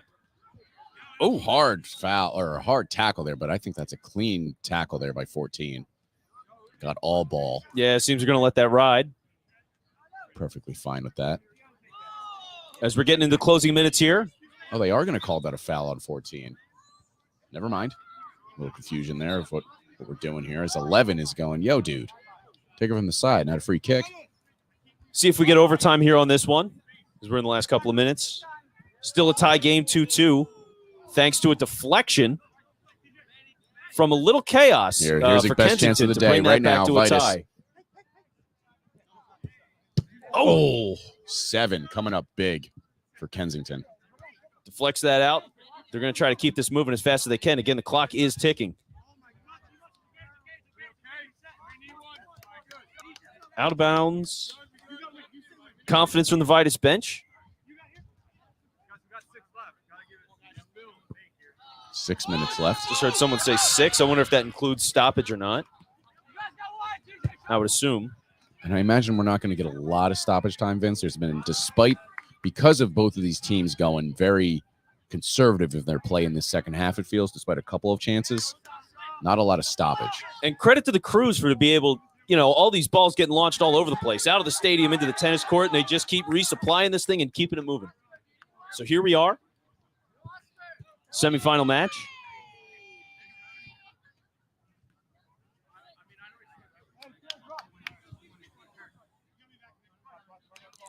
I'm just waiting for somebody to launch it again. It's been a while.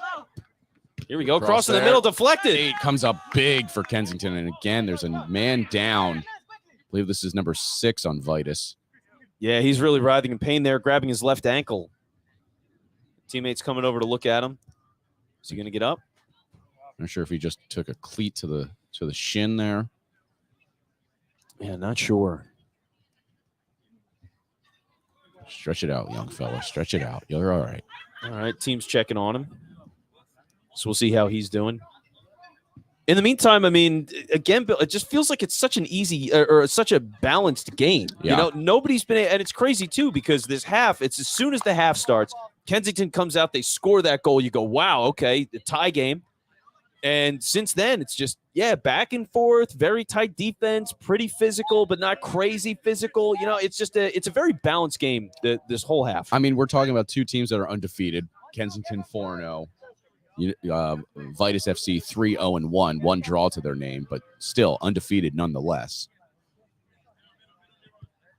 Both these teams know how to win, and they want to stick to their plan, even if that means being conservative. And it's kind of who's going to bend first. And we'll see if it involves a golden goal if we hit overtime. I imagine we're about 4 minutes in, or excuse me, 4 minutes left or less. All right, 11 goes the distance there to get that ball and bring it back.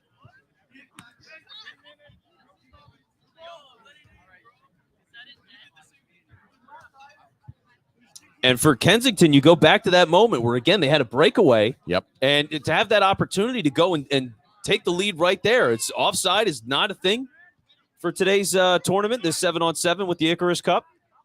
And so he takes that shot. It goes wide right. He was just, completely beside himself when that didn't go through. And that could be the difference maker between reaching the finals or going home. As Vitus is pushing down, left side here, taking a shot. See, I like that idea. He went far post. He didn't go near post. He went to the far post on the right side of us where you're watching. Trying to get the keeper off his line. Pushed out of bounds there. 14 goes my bad. Might need to say that to the other game over there as it's creeping towards the net, and the keeper could be very confused. All right, the ball is returned.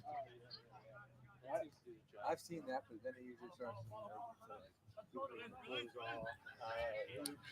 All right, here comes Vitus. And, if I was going to guess for Vitus, 16's been the guy, and here he is. He's got some space. And is he just going to launch this year? Because he did it earlier.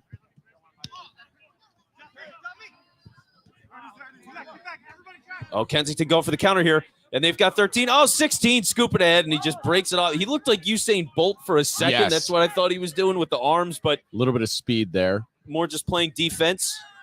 And great work by him as he's got a lot of room again. And I'm surprised he hasn't ripped it. Okay. All right. Launched way high.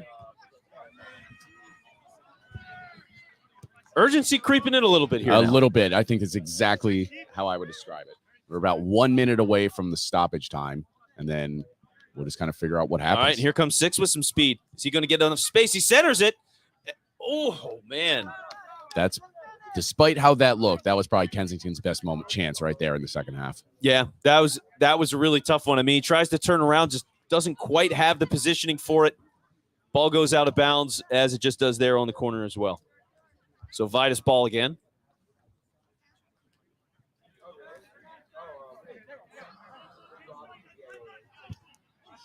Let's see how they do here. Ball out of bounds. Another thing that could happen is that golden goal, but it's just because we're talking about a continuous clock. The ref won't stop the game.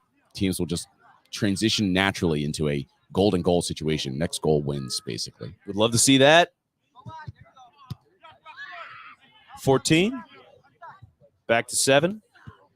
Because let me tell you, Vince, I think determining the semifinal as the whistle goes, so I was wrong. And we're figuring it out as we go here, folks. We're flying as we go. It's a continuous clock. The ref blew the whistle, and now we're just kind of going right into it because we're at 2-2.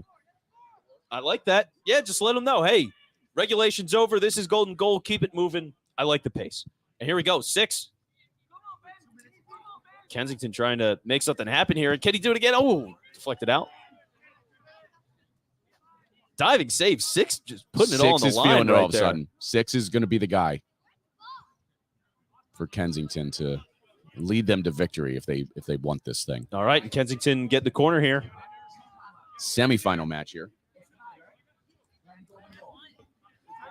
Now they've gone for the headers. They've tried to get that going. Low ball there. Yep. Nothing doing. Here comes 7. He's charging. He's got some speed.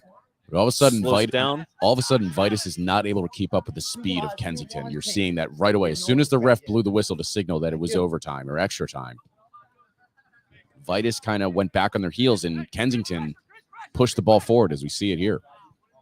So let's see what happens as Vitus goes to clear it out. Can they get the counter here? Number 11. Slowing down more of an even strength here, but nice.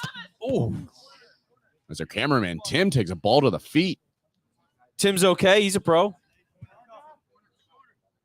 Physicality there from 11 to be able to fight through that and try to maintain the play was impressive. They are going to call that a corner. I thought that was still off of a Vitus player, but I guess they said a deflection occurred. And low again, and that's just lazy. All right, here we go. Let's see. Number 4. Oh, a collision there. But Kensington maintains the ball. They're trying to push it down the field. That was a bit of a reckless launch. It's all of a sudden feels way more reckless than it was just 3 minutes ago, Vince. Yeah, it is. Especially from Kensington's side. Way faster right now. Way less under control.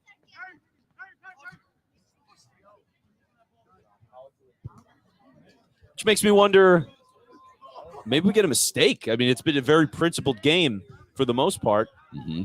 And you wonder if it's just an error more than a success that's going to decide this one. Again, it's a finals match. I mean, or you're looking to, this is your chance to get to the finals here. So yeah, a lot on the line for these teams as we're in golden goal territory here, folks. This is extra time. Or overtime, I should say. No, you were right. Extra time. Oh, yeah, that's right. Look at that. I'm so American. You are. It's fine. I'm the worst. Let's see here. 6. Oh, you got to take that shot. Yeah, he's got to take that. Man, a little too generous. That now here he is trying to recover. That was a gorgeous one touch to create the open space on his right foot. Got to blast that. Man, will it hurt him? Vitus looking for a chance, breaking in. Oh, no my way! Goodness. That's how it's my goodness. That's how it ends. He takes What an his shirt angle. off. They're all ripping their shirts off. Wow, what a goal to seal it. He nails it in the top right corner. And Vidas FC is going to go on to the final. What a finish. What a sharp angle goal. Heartbreak as we see Kensington on the side. Oh, my goodness. Oh, my goodness. What a goal. What a finish. What a game. That was excellent. Incredible stuff there by Vidas FC to take it to the final. No idea how that went in. I thought it went off the side of the net. And I don't know, for the people on Kensington, I mean, they have to be beside themselves because they were playing a heck of a game. And for things to go sideways like that, oh, man, that is a brutal finisher, but just a clinical placement. I mean, wow, fantastic work. So here's what we're going to do, folks, is Bill Kornfeld, who just walked out of the booth. He's going to go downstairs. We're going to go to the sideline in a minute and ideally interview somebody from Vidas about that big win. So Bill will be checking in momentarily. In the meantime, I want to thank you again for tuning in wherever you are, YouTube, Facebook, Twitter. Thanks for listening to us here today. Still have 2 games left for you here at the Icarus Cup. Located down at Vidas Field here at Drexel University, where Casa, if you're not familiar with Casa, you're new to Casa, maybe you're supporting a friend that's in Casa, heck of an organization. Just doing excellent work constantly, building these tournaments, different divisions, really phenomenal stuff from them. And today we just got a phenomenal game as now we've been shown it's a championship. And that was it. That's the title. I see a cup being held over there at midfield. Wow. So, okay, what a moment. What a way to win it as Vidas is celebrating at midfield. Absolutely amazing. So they're all gathering in and celebrating as they should. Wow. Okay. And Vidas FC, by the way, multiple clubs for them. They're in a number of divisions. And for Vidas to be able to secure a cup just a couple of weeks ago, Palangi Cup, that was played at Rhodes Field, UPenn. And now here they are holding another cup right here with the Icarus. So a couple of great weeks for them as they all smile and celebrate here on the 7-on-7. And that was a lot of fun. So what we're going to have next, we're going to have a Mixto match. So that'll be a male and female division. Those two teams starting to warm up now. We'll have more information on them in a couple of minutes.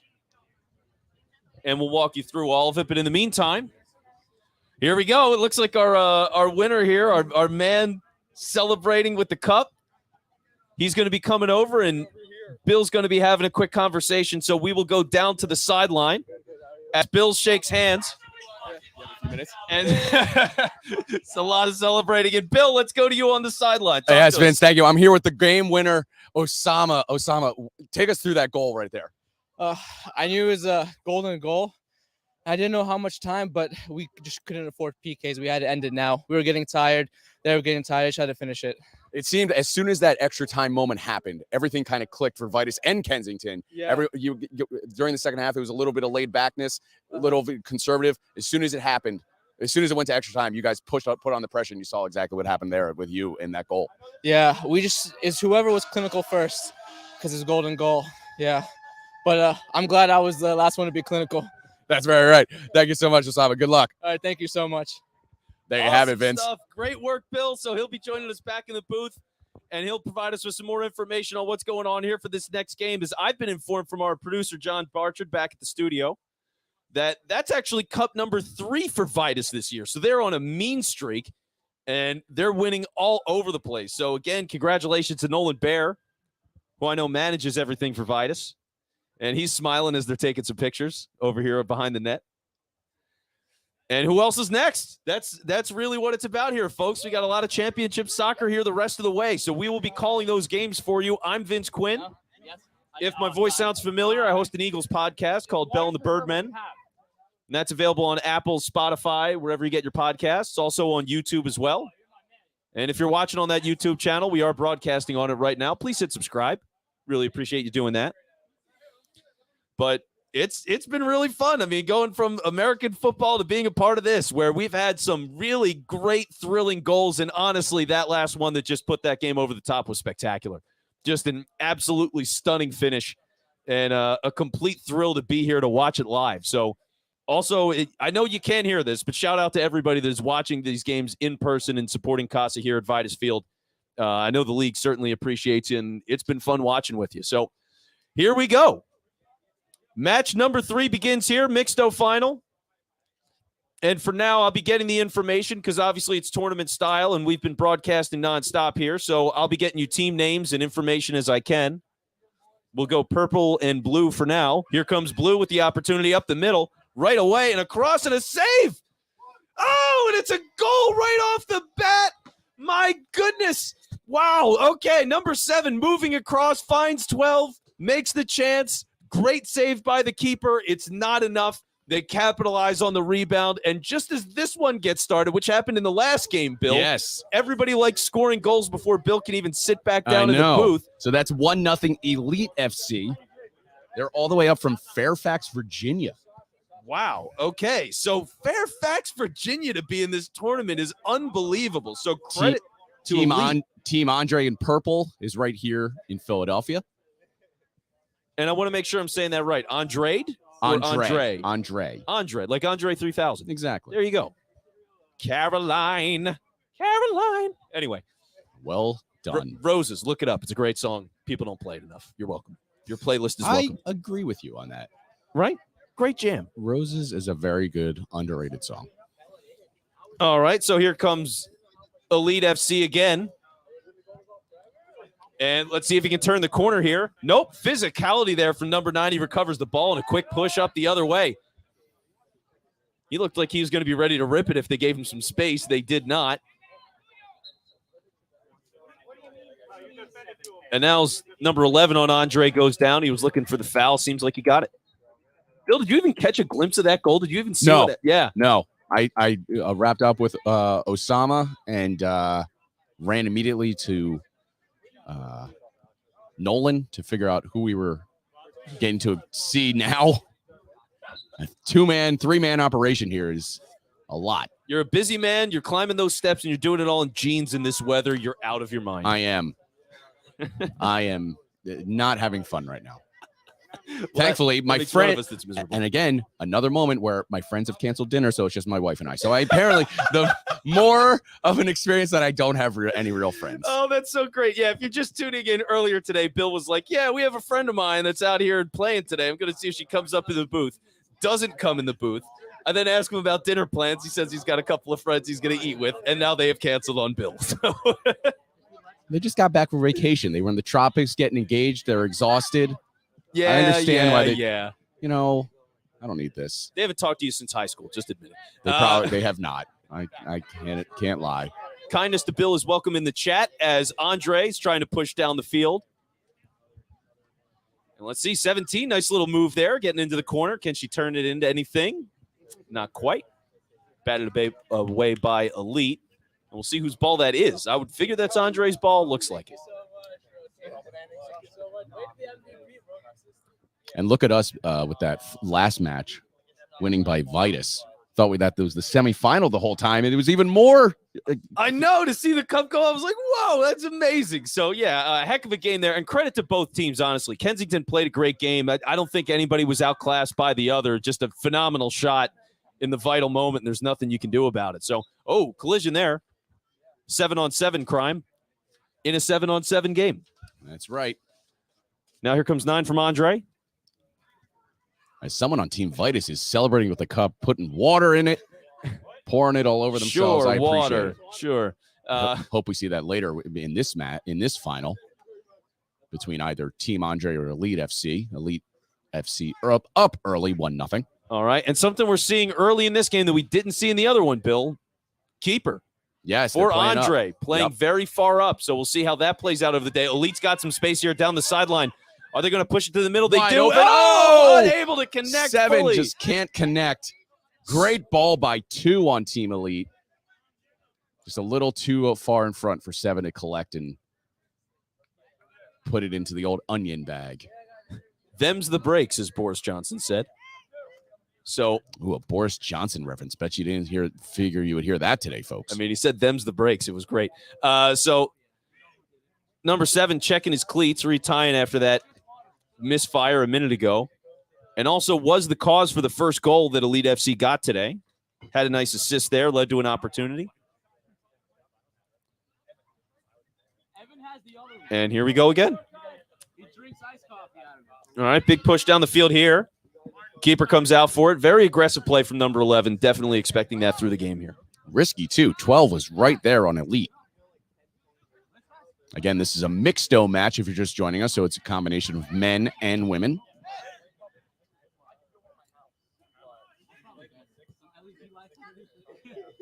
All right, here comes Elite. He's got space up top. Oh, my goodness! Number 7 is a man on a mission and let me so tell you far. This. Let me tell you why that happened. Number 12 on Elite let that ball fly through her legs, setting it up perfectly for her teammate to just fire it in at 11 on the keeper had no chance. Wow, so a sneaky play call there, Bill. Is that what we just got? A little bit of a self-made nutmeg, as they call it. Yep. I know that term. So it was very impressive. Shot. 7 has been all over it so far for Elite FC. I mean, my goodness. Assists the first goal, almost scores on that cross a minute ago, and now drills that one from a good couple of yards out. And Elite FC up really early in this one, 2-0. About 5 minutes in, 2 goals. Man. We're seeing the fast-pacedness of how this goes. It's very impressive to see. It's so much fun. And that's been the beauty of all of this today with all the different games that we've been watching. They've all been, generally electric early. Yeah. There's been a lot of action early, and then it's just how do these teams react to the moment and settle down and continue to play. But, man, Elite FC all over this one so far. They're ready to go. So cross here. Elite FC know they're in a final. Like, that's really what it comes down to. You know you're in a final. You know the stakes that they have in front of you. You don't want to come up short. Well, no. And now for Andre, it's a question of just maintaining. Like, you're trying to stabilize for a second here because this could get away. I mean, if And look, Team Andre, just like Team Elite, we're talking about 2 teams that are undefeated. 4-0-1 on both sides. Only 1 draw to each of their names. And you got to figure they played a couple of games today. So will tired legs be a factor? Perhaps. Obviously early in this one, but still a couple of games later. So not exactly the normal condition you get at the start of a match. As Andre trying to find some room on the outside, but generally smothered here. Nope. 6. They're going to call a foul. 6. Yeah, I don't know about that one. I thought 7 was trying to make the move, but I don't know if he really had control of the ball there. Stray ball rolling onto the field on the back end. It's the only game going on right now. As we said, this is the Mixto final. Coming up is the D1 final. We have our teams, Vince. Oh, we do. The Colonial FC. Okay. Versus the Spicy Meatballs. The Spicy Meatballs? Not joking. Oh, my God. That is so good. I love that they're called the Spicy Meatballs. That's amazing. All right. No offense to Colonial FC, but I'm going to enjoy saying Spicy Meatballs a lot today. Is elite. Oh, just FC. a terrible. Wow. Okay. So, Bill, I mean, you were about to say just a terrible. What'd you see? Terrible turnover. Like it was a terrible turnover. Clear setup for 7 again. Easy goal.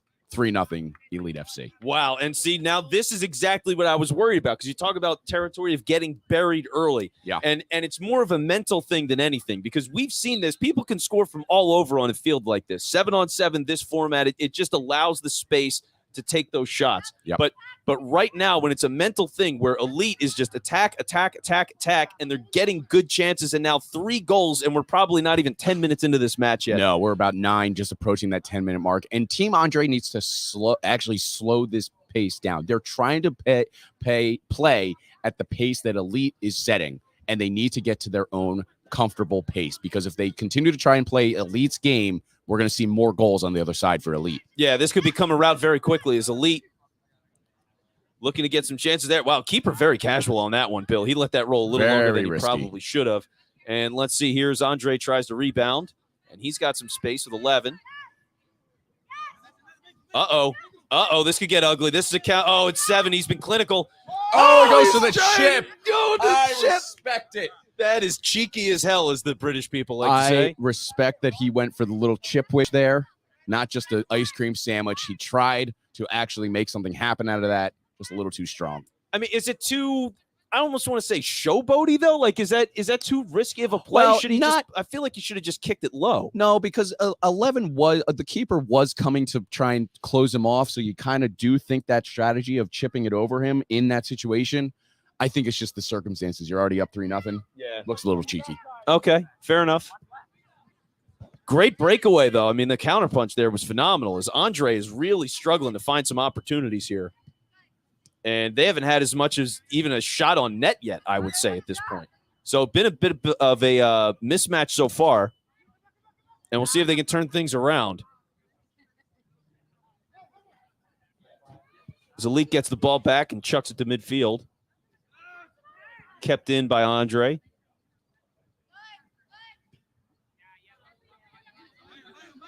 And here we go. Is this another counter opportunity? Oh, the footwork and the aggressive play from the keeper. Good move by 11. Great work. They're going to try and counter here. Push it. Yeah, 4. He's just walking. I don't even think he knows what's going on. He's just totally checked out on the play. Oh, 12's going to have a chance. She could boot this if she wants. I believe they made a sub, actually. Oh, wow. That was a quick sub. That happened out of nowhere. All right. Here comes 12. She's going to boot it in the middle. Oh. Good idea by 12. The coordination on the front end for Elite FC is just phenomenal. Yeah. The pace is just, it's lightning. The lightning pace of Elite is just completely overpowering Team Andre. And it's that team synergy. Like, they're making the runs where it's like, all right, I'm going to be over this way. You know I'm going to be there. I'm going to trust you to get me the ball. And they've been doing it enough. I mean, 3 goals already. It could easily be 5. I mean, they've just been all over this one early.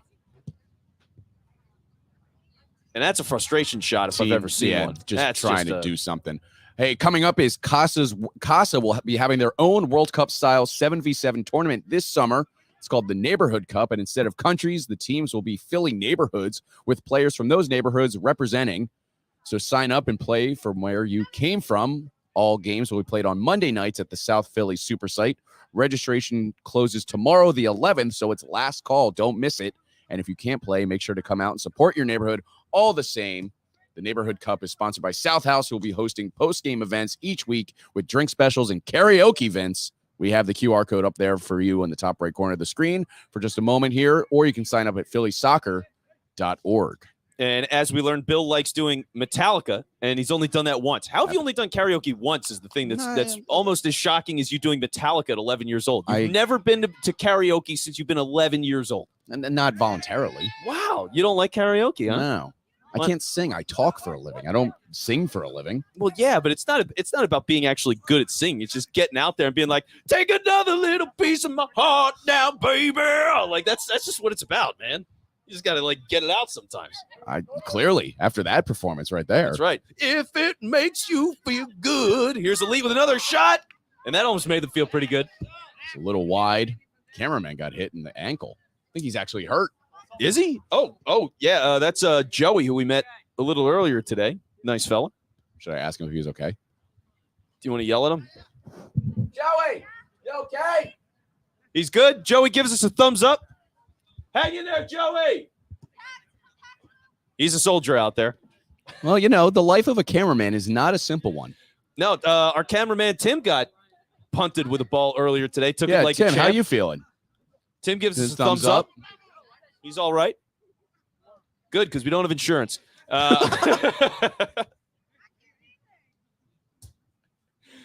Ball way out of play here. So Andre's got to corral it.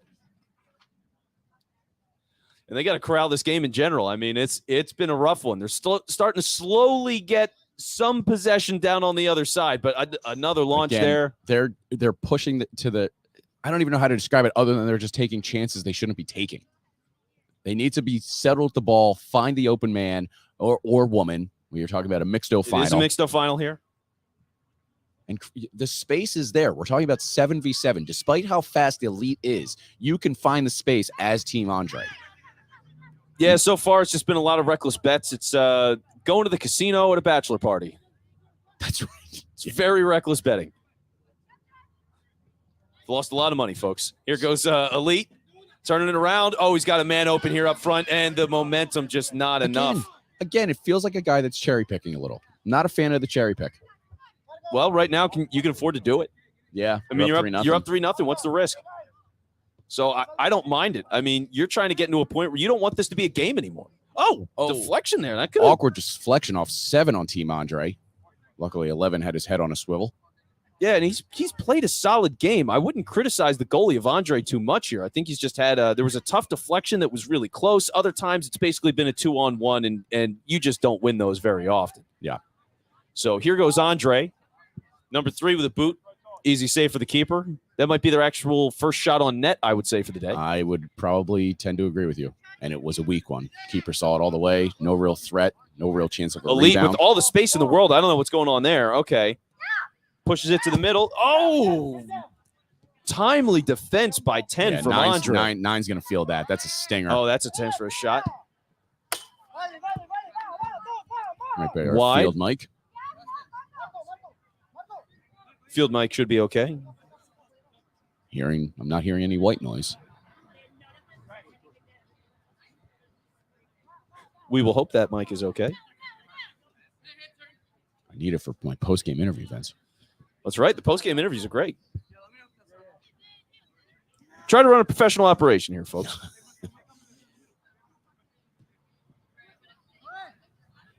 So here we go. Inbound by Andre as they try to find some life here. Still plenty of time left, so it's not to be burying them so far, but a little reckless, as we talked about a minute ago. And just generally excellent play from Elite. I mean, at some points, you just got to tip your cap to a team that's playing phenomenal ball, and that's what they're doing right now. So very aggressive, very coordinated, and just totally in control of this one so far. 17, all right, I respect that. Trying to rush the keeper a little bit and make something happen. For just a moment, I thought Elite was going to make a total strategy shift and start playing park the bus, where they just hold on to the ball, basically play keep away. Which I would hate this early. Oh, the keeper puts his hands up. He didn't like how this one went. But the defense does come around. Very good recovery by 6. No doubt about it. All right, let's see. 13. Not able to make something happen. And now here's the push to go from Andre. Can they do something with the space? And deflected. Yeah, 11, the keeper on Team Andre, calling out, just go, go, go, push it, go.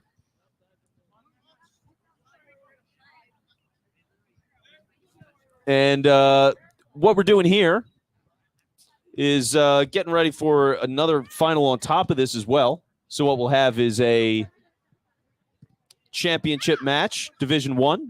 So stay tuned for that as well. Do you want to say the team names again, Vince? I know you want to. Yes, because one is Colonial FC and the other is called Spicy Meatball. Is it meatball or meatballs, by the way? Meatballs. Spicy Plural. meatballs. Now, is it spicy meatballs or spicy meat the balls? You know what I mean? Like I feel like it's that Italian inflection. I'm half Italian, so I can do that. Yeah, I would right. do that. See, that's what's important to state here. Although my last name is Quinn, little deceptive. I am a mutt, so I don't know how much Italian I have in me, but I know I have some. Yeah, I would call you a mutt. But for different reasons. You're not passing by me. I know what you did there. Ball punted out of bounds there.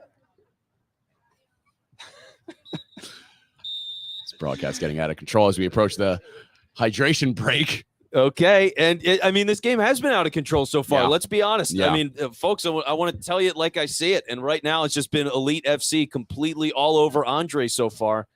And I don't know if they're gassed. I don't know if it's just the matchup. I'm not sure what it is. But right now, they haven't shown me an answer yet. Well, it's just their speed. The Elite FC's speed is completely overpowering what Team Andre is trying to do. They're trying to get their game set, but they can't because as soon as they're able to get into their offensive zone and offensive side of the field, Elite FC just completely collapses and they create a turnover and they're on the counter right then and there. And a nasty cut. So number 7, who, by the way, was absolutely on fire, and I would easily call the player of the match so far in this one. 2 goals and an assist. Just walked off the field. He walked right past our broadcast booth looking at his wrist. He had a cut on his wrist. So we'll see what kind of shape that he's ultimately in. I mean, I'd figure he's okay. He played through and didn't seem to have any serious pain, but something happened out there where he got a pretty clean cut on the wrist there. So I figure he's going to be taped out coming out for the second half. But otherwise, I mean, they're the one that's doing all the damage. It's just been a one-sided affair. So, for Andre, if you're in this moment right now, you're sitting there on the sideline, they're all sitting there. I mean, one, they just look totally lost for answers. Yep. Yeah, I think they just need to keep it simple, stupid. That's really what it comes down to. Just trying to figure out how you can play your game against a team that is clearly overpowering you because of their speed. You have to be able to find the open gaps in these 7v7 fields because they play to your advantage. No matter how poorly you played in the first half, you have the capabilities of opening up that field and creating advantages of the space that's naturally created in 7v7 compared to the 11-on-11 that we see in normal soccer. This game is not over, Vince. Like, that is one thing I will take away. Team Andre is 4-0-1. They're nothing to sneeze at in terms of their quality of play. Like, they're here in the Mixto final for a reason. They just have to calm down and realize that they are in the final for a reason. Yeah, and right now, I mean, they're trying to coordinate now. You could see some gesturing between all of them. They're talking about different strategies of how they want to play this. And look, if they come out of the half and they show some life here, yeah, no doubt about it. Because, like, folks, here's the thing that we have seen today. A lot of goals from a distance. Yes. And a lot of surprise goals. I mean, the first game that we did, the women's non-binary semifinal, we saw a couple of goals that were coming in, and they were just, like, hard shots off of the inbound. Yeah. So to be able to get something that usually it's just a casual throw in, you don't think anything of it in an 11-on-11 game. No, it is a legitimately dangerous play in the way that this format works out because you look at the size of the field, it's not as wide as a normal soccer field. So you're playing on the width of the soccer field. So given that, yeah, you can take those shots. You can score out of nowhere. And there were a couple of times where we were like, wait, he took a shot and it went in there? Like, it's just been a crazy day. So I don't want to count him out yet either. And I'll also say this, you kind of also want to try and be counterproductive to what the Team Elite is good at. And what I mean by that is their speed. Try and use it against them. Try to create some free kicks. Try to create some fouls. Just get them moving, and set pieces can be your clear friend to get you back in this game. 3-0 sounds like a lot in soccer. In 7v7 soccer, that's nothing. Nothing. And we did see earlier today, we saw a match, what was it, 5-3? Yes. Was the final in that one. So, yeah, there's plenty of goal scoring that could be done still. And the ref just blew the whistle, so it looks like we're going to get back at it after this one. And by the way, as all this is going on to our right, getting ready to warm up, I would figure that's Spicy Meatball, as they've got the red and the black. Yes, gives me more correct. of the Spicy Meatball vibe. Yep. Whereas Colonial FC, just a guess, I'm thinking we'll see some sort of red, white, and blue, or maybe they don't white. tread on me. Solid white, I've been told. Oh, a solid white from them. Okay. Yeah, so that'll be our best jersey of the in day. 20 minutes. How do you feel? Who's your best jersey of the day so far? Ooh, that's a good I think question. it's an obvious answer, in honesty. Really? I would say it's all due respect to the teams in the last match. I wouldn't say it was either of them. I like the colors on these uniforms, but there's not a full pop to them in the way that I would like. I guess the most personality has been the Lady Bandits. Exactly. It's a simple one. The fact that they had Liberty Bells pasted throughout their jersey, very impressive. Yeah, it was a nice look. It had some good movement on it visually. Is a pretty strong look. The only critique I would say is I don't know if the orange and red works. It's tough to see. It's a strong color. It's a strong color combo. And here we are for the second half. All right, let's see if Andre can bring some life to the table here as they're down 3-0. And it was just a complete onslaught in the first half. So can they recover right now? Elite FC taking their time. They're just moving on. That was Boston reference, Bill. You like Boston? Yeah, they're fine. Not the city. You don't have to care about the city. Who I'm cares? going to Boston in a couple weeks. I weep for you. What are you going for? My anniversary. Oh, okay. It's my wife and I. We just celebrated 4 years on the 30th of June. Obviously, I had a transition in my career, so we delayed a couple of vacations. So going in the first week of August. Congratulations. Doing Salem, Boston, and Cape Cod. Now, I have been to Boston before. It's like in terms of places to go, it's all right. You spend a day or two there. Yeah, that's what I feel we're like doing. that's pretty much all you need. Yeah, it gets your fill. Yeah. Here we go, Elite FC. Sort of a swim move from Andre. That's an interesting foul call, if I were to say so myself, on 9 on Team Andre. Yeah, interesting foul call would be a good way to put it. I thought it was pretty clean because, again, he got his hand and went way over the defender. So when you're seeing a swim move like that, you're inherently trying to not touch the guy. So a little shock there, but there goes Elite FC, and they're going to have a chance here to go and try to push this even further. And wow, they really pushed that further there. Oh, my goodness. Surprise header back to the keeper, but he's ready to go. And now it's up to Andre to push this thing out.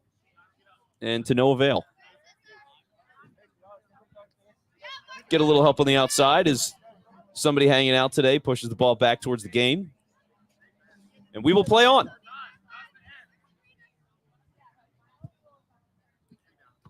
Across the middle here. Oh, I think that went right in her face. It looked very awkward by 10 on Team Elite.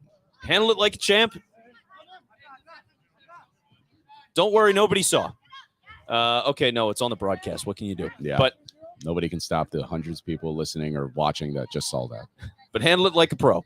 So here we go. Oh, can we get some speed here and some counter? Finally some speed from Team Andre, but nothing doing. Screaming for a ball. Realizes that they're in the second half and they have very precious time remaining. Down 3-0. Yeah, tried to center it there. No good. Can they get another opportunity here? Oh, nice my shot. goodness. Nice shot. That was the best shot of the day. Best shot of the day and even better awareness by the keeper. 16 on Team Elite. Yeah, excellent work there. First time he's been truly tested, and he aced that test. Here we go. Corner. All right. Andre's finding something here. This is good. This is encouraging. And I don't say that because I'm necessarily rooting for Andre. I say it because you won a good game, folks. Want it to be nice and competitive here. And so far, it's just been all Elite FC, as I've told you. So here we go. It's another chance. Oh, and the keeper again sliding. Great save by him. His ball goes out of bounds. Is this going to stay with Andre? A teammate just like trying to field the ball. See, that is a strong teammate, being able to keep the ball in front of their own field, not letting it drift away and cause any more delays on the clock. All right, Elite FC a little lackadaisical there, and it gets pushed back into their side. And here goes Andre. They're going to have some chances here. Oh, blocks it. Okay. Man, Andre is all over it right now. Can Elite FC hold off, or is this damn going to break? And that's a goal kick. Oh, man, they really needed that one, Bill. I thought that was a corner. Now Team Elite is in no particular hurry. Yeah, that got dicey there. And, yep, take your time. They're definitely doing the right thing here. Just relaxing. Now you punt it all the way down and make them figure it out again. So let's see. Number 4. 6 on Team Andre, looking for a foul call. Good sweep away by Team Andre defense, though. And then up over the shoulder of number 6 on Elite FC. And we'll go the other way unless they turn it over at midfield.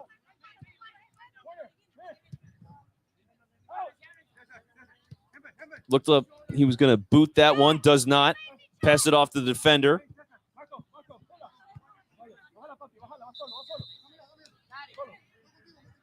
And again, Team Elite coming all the way from Fairfax, Virginia to compete in this. It's amazing. Really, they get the sense of how wide-ranging the reach of Casa soccer is with just someone like that. I'm going to Google map how far Fairfax, Virginia is right now. Please, I'm going to guess at least 7 hours. 7 hours? You are completely horribly wrong. Fine. 2:58. 2 hours and 58 minutes. Really? That's what it says. Maybe I drive fast. Although my car battery's dead, so not so fast today. I just unintentionally proved to my own wife, who might be watching, how poor I am at directions. She will be leading the way on your trip to Boston, that's for sure. Yeah, that's right. All right, as Ted's trying to work her way down the sideline here. The Google Maps will be our friend. 5 hours. Yeah, I'd say Boston's about a 5-hour drive. We can check that. I just looked it up because my wife was wondering how far away Gillette Stadium was from Boston. And it's about an hour outside the stadium, or about outside the city. So are they really the New England Patriots? Well, I guess they really are the New England Patriots, but are they really Boston's team, Vince? Nah, they're a bunch of losers if you ask me. Elite FC trying to push the ball up. Tom Brady especially can rot. There you go. Taking their time here. Now, this feels park the bussy. This is very park the bussy. And, yeah, I mean, it's just a very, I don't mean to say it, but it's true. It's a very boring form of soccer, parking the bus, because you're not doing much. You're just kind of playing keep away.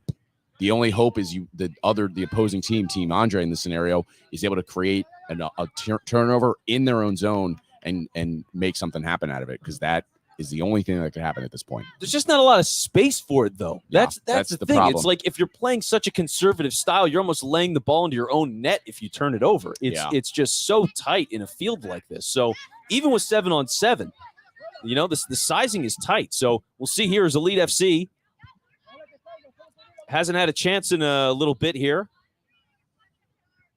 Because, again, probably trying to put that bus in park. That's right. School bus, SEPTA bus, party bus. Right Right now they're feeling a party bus because you're up 3-0 in your Mixto final. You're feeling pretty good right now. Yeah, this is like regular season. You're parking the school bus. Yep. 7-on-7 here. This is a party bus vibe for sure. Bill plays Metallica on his party bus. That's right. See if Andre can make something happen. Along with Megadeth. There you go. Who is your favorite band right now? Or who are you listening to a lot these days, Bill? Halsey. Oh, okay. Halsey, I think, is one of the best artists out there right now.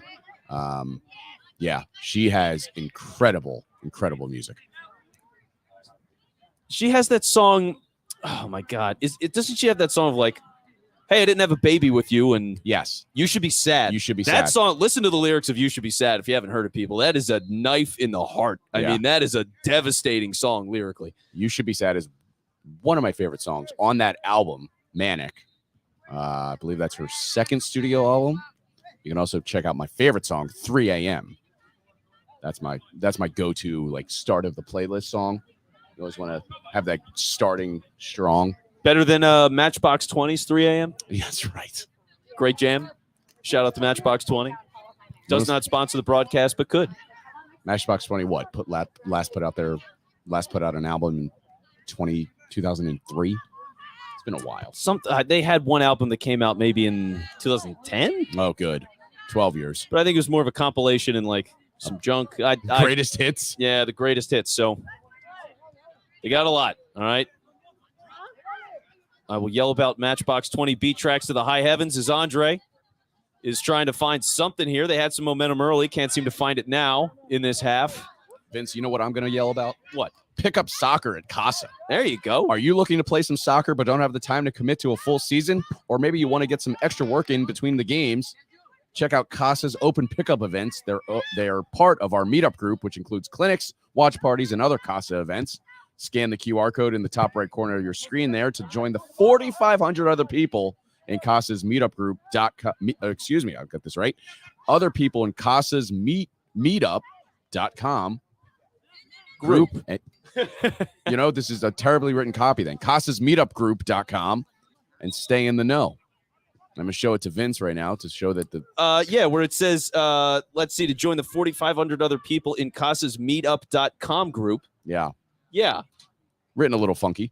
I mean, I'm not the greatest copywriter. That's all right. I try. We're all wearing multiple hats today, Bill. It's our first broadcast together. Some kinks in the road. That's right. A lot of kinks for Andre so far. And by the way, I think 17 might have been on Lady Bandits FC earlier today. I don't know. But I think she's swapped uniforms. Interesting. And been playing a lot of games today. Looks like her, but we've been in the booth, so can't say for certain. Phenomenal earlier in that game, though. I mean, if that was her, she scored the 2 goals for the Lady Bandits, was absolutely phenomenal. So maybe she's something that can turn the tide here. As Elite FC getting a chance down the field, not making anything of it. That would make sense as we see some Lady Bandits on the sideline over there. There you go. I think we're starting to put some puzzle pieces together here, Bill. And let's see if Andre can do the same. Ball to the outside. You got to launch that. Oh. Yep. I appreciate that effort. 16 kind of saw it. The keeper saw it kind of the whole way, but it was a good effort nonetheless. Yeah, it was a good ball. Got it where it needed to be. Just good defense. Typically, you see that kind of shot go to the far side of the post on our far left on the broadcast, but he went near side to try to keep the keeper off his toes, keep him on his toes, and he came up big. All right, Andre coming down again, but nothing doing. So here we are, midfield. 4 has all the space in the world. Pass it off.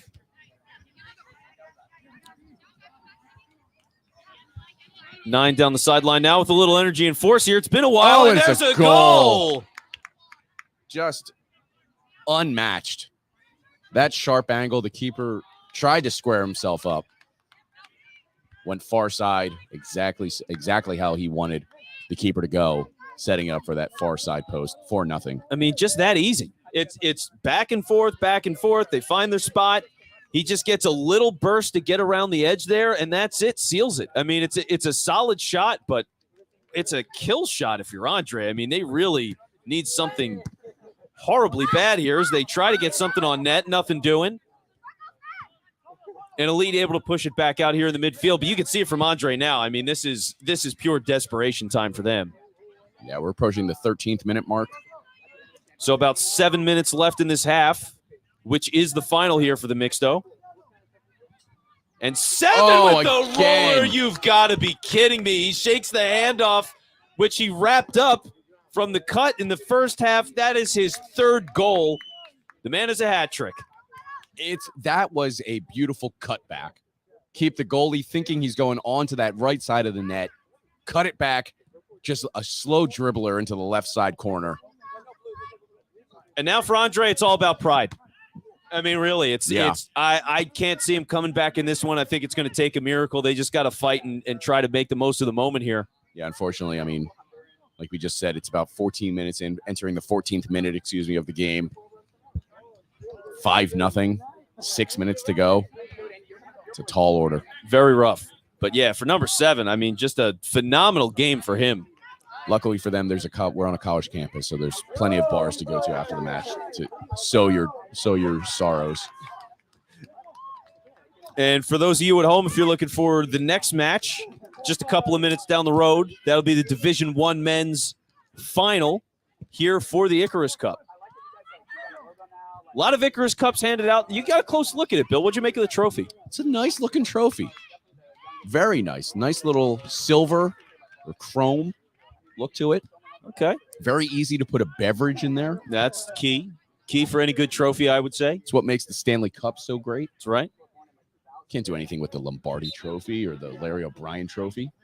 What are those? No, they look nice, but you want a cup. You definitely want a cup. Even the Commissioner's Trophy in baseball. You know what? I'm going to have a hot take. I didn't want to do a hot take on a broadcast, but I'll do it. All right. Stanley Cup's the best trophy. Icarus Cup, second best trophy in sports. And there you go. If you have favorite trophies, feel free to hit us up in the comments. You know, we got you on YouTube, Facebook, Twitter. And wherever you're watching, make sure you're following, subscribing, all that good stuff. Casa on Twitter, Facebook, and Instagram. So you can find them there, Casa Soccer. And they'll be sure to have a lot of updates because there's a lot of stuff going on with this league, folks. I mean, as Bill's been telling you, pairing up with the EPSL. So we got some semi-pro connections that are going on here now to go with 5-on-5 and 7-on-7 and everything in between. Shot from the outside, no good. That'll disrupt the other game going on the left side of the field. So we're back up and running on both sides now. 3 games of action. Looks like the women's mixed final taking place to our right. Women's non-binary. Team over there called Nutcrackers. The Nutcrackers playing to our right. Strong contest earlier. As Elite FC with another opportunity across the middle. This is going to be laid up. Can she nail it? And she does. Oh, my goodness. Oh, man, this is a rout. It's been a rout. It's a complete rout, folks. That is going to be 6-0 here for Elite FC, who have lived up to their name in every stretch of the imagination. I mean, it's just. You don't come all the way up to Philadelphia from Fairfax, Virginia, just to lose in the final. Fair enough. That's how I see this. It's been worth it. You figure probably a hotel for them as well, overnight stay. It's been a 2-day tournament, Saturday and Sunday. Well, I don't know. All of a sudden we found out it's about a 3-hour drive. You could go home. It's only 3:30 in the afternoon. You could, but I don't know. Maybe they did. Maybe they didn't. You can find out in the post game, Bill. Now who's the one that doesn't know directions? Still me.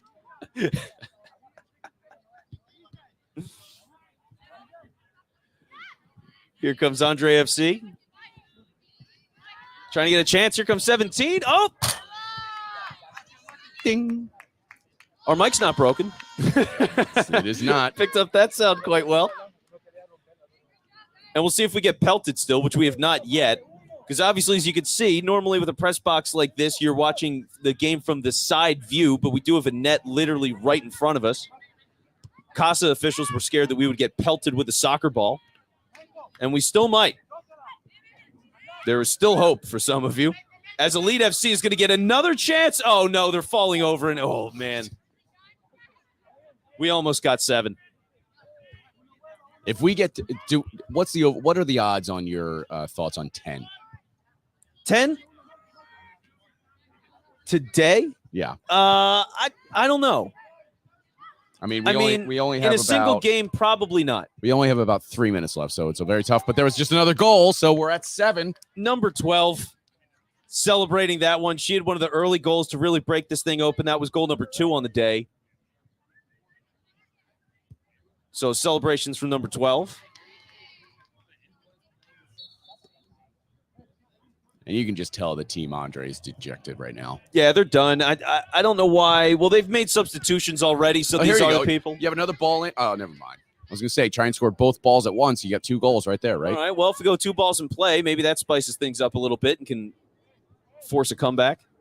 Totally different game then, Bill. All right, Elite brushes it back. And they will certainly take their sweet time in this one, because there's no reason to rush anything. No rush at all. We're about into the 19th minute here. So this one will be wrapping pretty much any minute. And there's not going to be any injury time. If this referee wants to show mercy, he'll blow the whistle right at the 20th minute mark. You would figure that'd be good form in this case, especially tournament structure. Got to keep things on schedule. Otherwise, we'll charge overtime, Bill. Are we charging? I guess we are. Hot dogs are our billing of choice. I could go for a hot dog right now. I could go for pretty much anything. I'm pretty hungry, but we got business to do, Bill. As here we go, Andre down the side. Launches right over the top of the net. That's going to go into the other game. Women's non-binary game gets interrupted there for a moment, but no major harm done. So we'll regroup.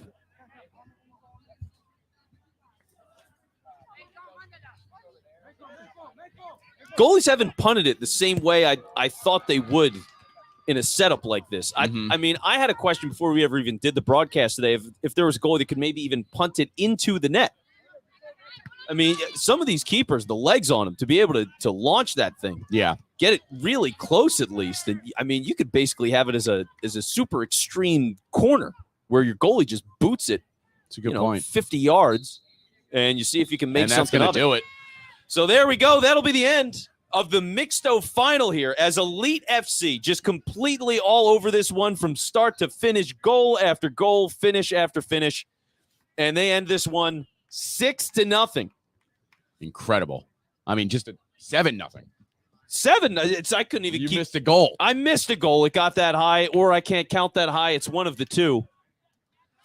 Some handshakes on the sideline there, so a lot of good sportsmanship, no hard feelings between Andre and the players of Elite FC. At the end of the day, we're just talking about a game. Because sportsmanship's always good to see. They've handled it well, so Bill's going to go downstairs. And we'll get another interview here with somebody from Elite FC down on the sideline as we get ready. The Spicy Meet the Ball. I've already seen a man now for the Spicy Meet the Balls who's got some great hair and a heck of a mustache. And he gave the Italian hands already, which is really what it's all about, isn't it? I mean, if you want anything, a guy in the Spicy Meet the Balls with the Italian hands will certainly do it. They're going to be playing Colonial FC for the Division I Men's Championship here at the Icarus Cup. And shout out to the Icarus Cup, or the people at Icarus FC, I should say, who supplied all the beautiful uniforms that you see people wearing today. So if you're looking for uniforms for your team, make sure to look them up. Bill's getting ready downstairs as they celebrate and lift the cup.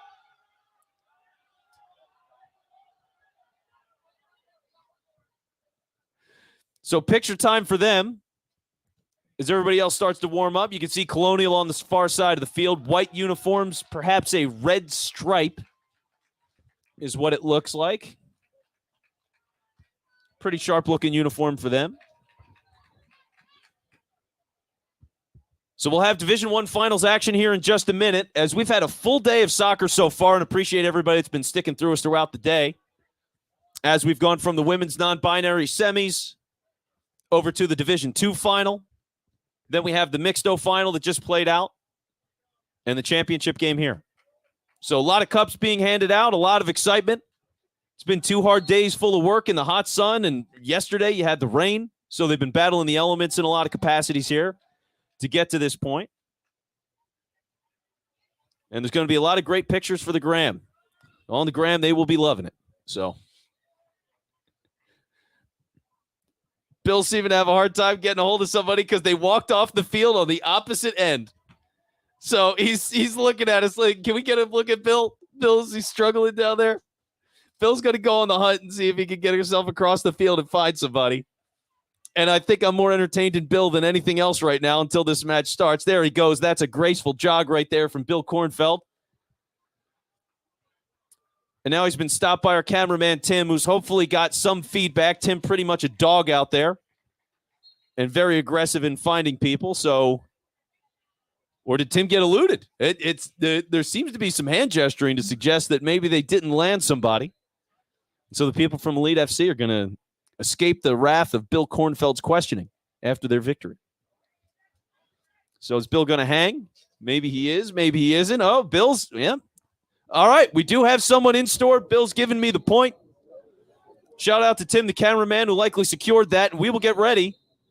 In the meantime, for this championship action, folks, as the ref's blown the whistle, we've got some people stretching. We're getting some attention here, so no kickoff yet. And there it is. Spicy Meet the Balls. Getting ready to go here. Vince, can you hear me? I can hear you, Bill. All right, well, in the meantime, before I get the MVP of the Mixto final, I'll help you out here on the sideline for the Division I final. Like that work by you, Bill. You're a true pro. So here we go. Spicy Meet the Ball. The shot right off the top and defended by the keeper. He gets down there. Big save. Early chances here by Meatball.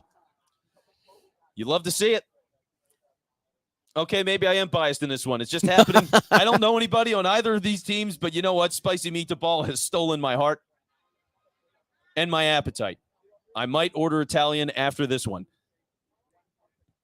So let's see what they can do here in the early stages. Okay, give up on that one.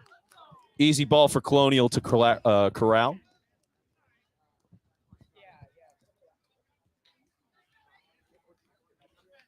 Some back and forth on the sideline here. Down to number 10. Vince, how much if I get hit by a ball? Oh, I will laugh so hard. And then maybe I'll buy you some meatballs if we order Italian. That's a fair exchange. I'm okay with that. There we go. That works. That's a deal. That's a date. Oh, and Nolan joining us here in the booth. Nolan Bear, president of Casa Soccer. And Nolan, you want to get on mic for a second here? I got to talk to you. I mean, your team won today. You got another cup in the trophy case here. So what can you tell us about your championship win earlier today? Yeah, I think we need to sign up for Division II next year. That sounds like it. Sounds like it. I got to tell you, man, what was it, 16 for you guys today? Tall guy, number 16, he ripped a goal early for you. Phenomenal game from him. I thought he played really strong today. 16. Yeah, he's a big fella playing in the midfield, I want to say. I think it might have been Mike. Interesting fact, he actually won 2 finals today. He went for the D3 team, and then he went and played for another D2 team and won 2 finals in one day. He's ridiculous. The most successful person in the whole tournament. Wow. So, yeah, is there a lot of that going on in terms of people? Because you have so many different divisions going on. So you've got, Mixto, women's non-binary. Like, I feel like I saw a player from one of the women's teams go over, play in the Mixto, and then now she's back over there again. So, like, 4 games of soccer in a single day minimum. Yeah, I think you have your turf rats, and they're going to be here all day. And, you have playoff consolation games that need a couple extra people, and it works. It's not always a perfect science. You're not always going to have the full roster you started with, but as long as it's the core of the team and it's people having a good time, that's what really matters. So, no doubt about it. We've been having a great time today. A lot of great games. As Spicy Meat the Balls, as I will say that as much as I can, like that, tries to take a corner there, and Colonial rebounding, knocked out of bounds. What's the score here? So, brand new game here, so no goals yet. 0-0. Yep, 0-0. Bill's down there. He's going to be getting an interview from somebody on Elite FC after they regroup. Looks like they're coming over now with the cup. And, just shout out to you guys. Hell of a tournament. Being a part of all this, seeing all the people out, organization, all the games right after back-to-back, balls going out of the stadium, doesn't stop things. You guys are well hit today? Any we have not been hit yet, but you sound excited for the opportunity. I almost got hit earlier, so I just wanted to see if I was alone on that one or not. Our cameraman, Tim, who's been wandering around and taking shots. Oh, as we get a goal here from Colonial FC to break this open, a nice header from the cross, and he drills that in, a thumbs up from number 13. As they will reset at midfield, and Bill Kornfeld has his own goal. He's finally landed somebody from Elite FC. What's going on, Bill? Vince, not only did I get someone from Elite FC, the winners of the Mixto final, I have the MVP here, Marco. Marco, how are you feeling? That was a dominating performance, 7-0 over the team. How do you feel? Feel great, though.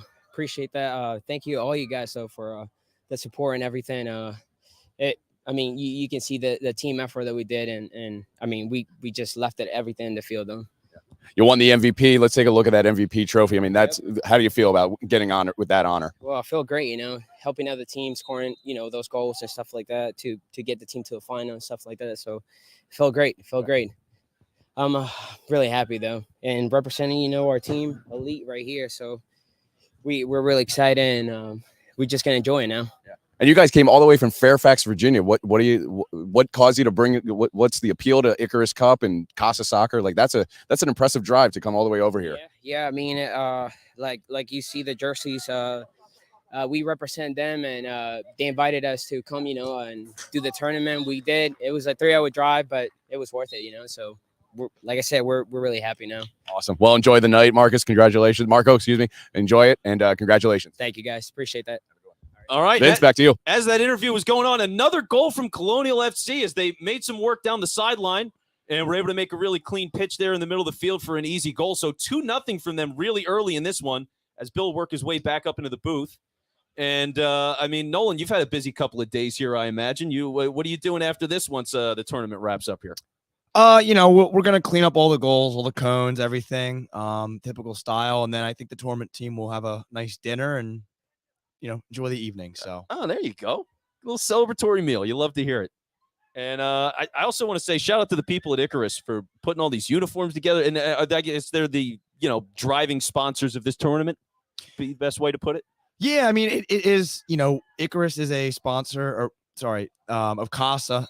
Throughout the year, so as part of an agreement with them, we throw on this huge tournament with them, and all the other sponsors in the back that made this possible. Fifth Season, Pliable. Another goal. Unbelievable. Yeah, another goal from the corner, right out into the middle, an easy goal. It's just thumbs up and like casual, ruthless business from these guys. They're just like, yep, no big deal. It's 3 goals in the final here. No problem. It's like 7 minutes into this game, and it's already been 3-0. This is a runaway freight train all of a sudden. Do you know either of these teams, Nolan? Have you been around these guys at all? Yeah, definitely. Colonial SC is a very good side. They play in the USLPA. A lot of the players play in Casa as well. Spicy Meatballs have been around for a while. It's a ton of guys who have been playing in our league. And both teams have done really well to make the final. Division 1 is no joke here for sure. And I hope the game, evens up a little bit, but either way, getting here is an accomplishment in itself. So yeah, definitely an accomplishment in itself. Now, Nolan, I know you've had a really busy day, so I don't want to keep you too long. Is there anything else you want to say before we free you to go celebrate with your team again? Well, the team's left. They're gonna take a nice bath and shower, but just thank everybody who came out and had a fun time. I think it's the people, the volunteers that make it happen. It's not a one-person operation. It's the whole community. So hope everybody had fun and see you all at next year's competition. There you go. Nolan, before you get out of here, I was obviously down there. Did you guys talk about the neighborhood cup at all that's coming up this summer? I can talk about it right now. Yeah, because I think this is so cool. If you haven't heard, it's going to be a 7v style tournament, but it's World Cup style. But instead of countries, we're talking about Philadelphia neighborhoods. I think that's an incredible concept. Tell us about it. Definitely. So the neighborhood cup starts the 18th. We'll start out with, we're always looking for free agents for it. We have 20 different neighborhoods from Philadelphia, South Jersey area on the Abierto side, and then another 6 on the women's non-binary side.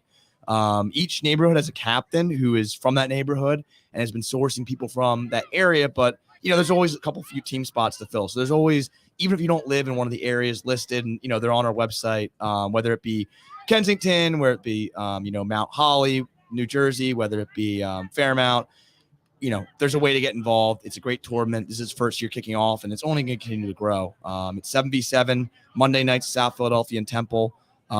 South House Bar nearby is the sponsor. And yeah, it should be a great time. Awesome. Every Monday night for about 4 to 6 weeks. That's incredible. I love it. And if there's still time to sign up, the deadline is tomorrow. So if you can still want to sign up, you can do that at phillysoccer.org, right? Yep. And if there's any open space during the week, we'll definitely be able to accommodate on some teams. Other teams are full, but we always want to get everybody involved that's interested in playing. So awesome. Well, hopefully we can join you in that. Yeah, that'll be awesome. Definitely. All right. Well, yeah, Nolan, thanks so much, man. Glad we could get you in the booth. Yeah, thanks for the time. You guys are doing a great job, and have a good rest of the day. All right, sounds good, man. Thanks for having us. It's been an absolute blast. Although for the guys here on Spicy Meet the Ball, it's been a hard time. I mean, it's 3-0 already, Bill. And I don't know if you've been able to catch much of it, but it's just been great passing on the front end. These guys having the ability to find each other, create wide open shots, make the most of it. It's been excellent work. He goes off the top. He gets a rebound, and they're passing again. It's great defense. I would say that's a little too cheeky there by 10. Yeah, I had the easy open net. And very selfless. Yeah. Very selfless. Wow. So, okay, should be 4-0 right now. That was hectic. And yeah, you know what, Nolan, you're welcome to stay for the whole time. So I didn't want to push you out. I just didn't know if you had places to be. So yeah, if you would have hang, I do great. soon, but I'll hang for a little bit. Yeah, awesome. stay as long as you want then. So corner here from Colonial FC as they're going to head it into the middle and shot out there by the Meatballs. And we got a breakaway developing here, a 3-on-2. Yeah, he's got a good bit of space, and he launched it earlier. Number 10 did. Nolan, what are you seeing the differences of the classic style of soccer, 11-on-11, and then what we're seeing today, 7-on-7s? I think there's some distinct differences. What do you see? Definitely. In the sevens game, it's it's a little bit less running, or a lot less running. It's on third of the field, so more technical play. And it's, offensively, the best teams you're going to see are really stretch the space. You know, they bring it out through the middle, look to hit the wide players early, and really stretch the opposition because it is a really wide space to cover for 7 players. The teams that do well versus the teams that don't, it's really about chemistry, technical ability, finishing. You could have a game where you have 10 solid chances, don't score any, and lose 3-0 easily. Yeah.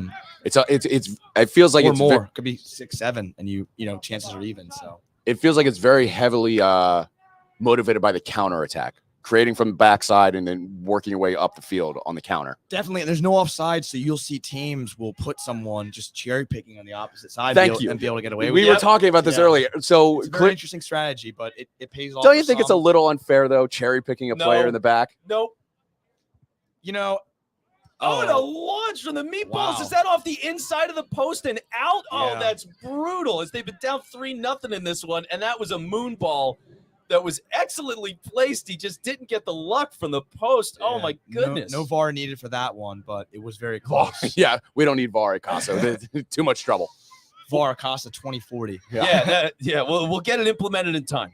Video assistance referee for those that are unfamiliar with VAR. Wow. Okay, so Spicy Meatballs here, trying to get some chances. They did get one a little bit earlier, but it hasn't been a whole lot of opportunity for them so far. They're starting to show some signs of life. Not sure if they're just getting settled in or an adjustment in tactics so far, because it's been an onslaught from Colonial FC as they're up, so quick. And again, it was that, like you were talking about, Nolan, it's going out into the space, getting room on the wings, finding that nice centering opportunity, and just making an easy goal. Yeah, as the game wears on, you're going to see a classic style from teams where they get the ball out wide, they make a penetrating run, and then they send somebody to the back post unmarked, and the outside mid just isn't tracking back. If you look here, tries to play it across, and number 10 couldn't get there soon enough, but that's really the concept. You play it out wide, you play it across to somebody in the back post, and completely unmarked, tap it in. Yeah, so right now, it's for Colonial, they've been doing a lot of that, but what we saw throughout the day too, some of these teams, what's unique about this 7-on-7 is the ability to take a shot from almost anywhere, and you do have a decent chance to put it on the net. Definitely. So some of these rockets from the circle, people are taking it. If they get enough room, then not enough right there. It was able to stay in the hip pocket, but you get a guy like that with a step of space from the circle, they just launch it, and they got every reason to do it. So it's been really exciting. We've also seen a lot of goals this way, especially in the first match we did today. Right off the side, just launching it right into the middle of the net. Yeah. And finding somebody to slam it home. So it's a big target, and really people will open up from half field or even greater back. The keeper spills, deflection, and your guy's right in to put that away. So really opens up the number of chances and opportunities. It's a different game from 11v11. Some would say more exciting one, but equally enjoyable. No doubt enjoyable. As we've been here at Vidas Field all day at Drexel University for the Icarus Cup. And it's been a really busy couple of hours, very fun couple of hours. Hundreds of people, it feels like, coming and going, all sorts of food stands, trucks, and just been a really busy day. And so here we are now. Not sure if you got a clock on this one, Bill, unofficial time, but I have no idea what the clock is. I would say we're past the halfway mark for sure in this first half. But Nolan, since you're here, I'm going to talk about Casa's launch, how you guys are launching a new division this fall that will literally take things to a whole new level. You're introducing Casa Select. Casa Select is a competitive league separate from Casa's existing structure, where the winner will be promoted to the local semi-league, the EPSL. So if you're looking to climb the highest levels, this is your chance. Registration is now open, so make sure you sign up using the QR code in the top right corner of the screen. We'll leave that up for a few minutes. Or by going to casasoccerleagues.com/select. All games are played on Sunday. Nolan, give us an idea. What's it like in the Select League? Or what you anticipate it to be? Yeah, so another nice goal from Colonial. My goodness. And there it is off the inbound again. So finds the opportunity right to the middle of the field. Well executed, Heather. And it's just business as usual for Colonial. Unbelievable. Yeah, great start for them. Yeah, Casa Select is a new division on Sundays that we're starting up in the fall. We have our traditional Saturday 11v11 promo relegation structure, but we want to offer something different that's USSF division that teams can eventually find their way up into the EPSL or greater divisions. Completely separate structure, but good quality as well. So looking to just expand the number of teams we have in our league. I'm, looking forward to having that added to our fall repertoire. Yeah, really cool thing to see you guys building that up and just being a part of this is, like you said, with the Neighborhood Cup, adding that to the equation, just keeps growing and growing and growing. How long's the Icarus Cup been going for now? Icarus Cup is in its second year. Okay. So last year was the first year. We wanted to have it in 2020, but couldn't because of COVID. So 2021 was a hit. Planning stages for that began in November 2020, which was a dark place and very difficult to know what was going to happen in the spring. We stuck with it and turned out a great product, and this is the end result of that. And almost resulting in a goal for the spicy Mixto balls, who are desperate to get one, and a little bit wide to the right. So now we're going to regroup here. Looks like a corner, though, so I guess it was deflected. I thought it just went wide. All right, credit to the keeper. Yeah. So here we go, corner, and that's caught. Nolan, what would your advice be to the spicy meatballs right now in their mindset to try and climb back into this? Yeah, in 7v7 you get down. It's really mentality. Let's see what happens here. Looks like they get out of jail. Been so dangerous. Oh, didn't hit us. It was in the ballpark, but didn't hit us. Yeah, it's really mentality. You go down a couple goals and you feel like giving up. But games change so quickly in 7v7. You have a fast break. You charge 30 yards up the field and you're already in the side of the goal. So, they really need to keep solid defensively, stay compact, try to stretch when they can the counter. Colonial is obviously a very technical team with extremely skilled players, but Spicy Meatballs didn't get here for no reason. They have it as well. So it's really about, building as a team, working as a team, and not giving an inch. You let that fourth goal in or fifth, it really can change a game. But you get 1-2 back, you're right back in it. Colonial's heads might turn. So, especially in that shorter time frame. Yeah. We're talking about only 45-minute total game. Yeah. That the sense of urgency certainly is expedited under that kind of pressure. Yeah, absolutely. And like I said, you can get across the field in about 5 seconds if you have enough pace. So, and here they go again for another chance. And that just, wow, it rolls in a slow burn right into the keeper. Great back heel. Wow. Okay. So sneaky goal there, and we're at a 4-2 game. That was eerily similar to the Joe Hart let up goal in the United States versus England 2014 World Cup in South Africa. That's how I saw that. Didn't people try to burn down his house after that? I feel like it ended pretty poorly. Well, soccer's 2010. 2010. I'm sorry. Yes. 2014 was Brazil. No worries. And that was actually Rob Green. Threw right through his legs in 2010. Brutal. Absolutely brutal. As Colonial's making a move here. Working down the sideline. Some space at a skied boot there. Not sure if it came off his foot right. Do you have expectations for the U.S. team this year in 2022, Nolan?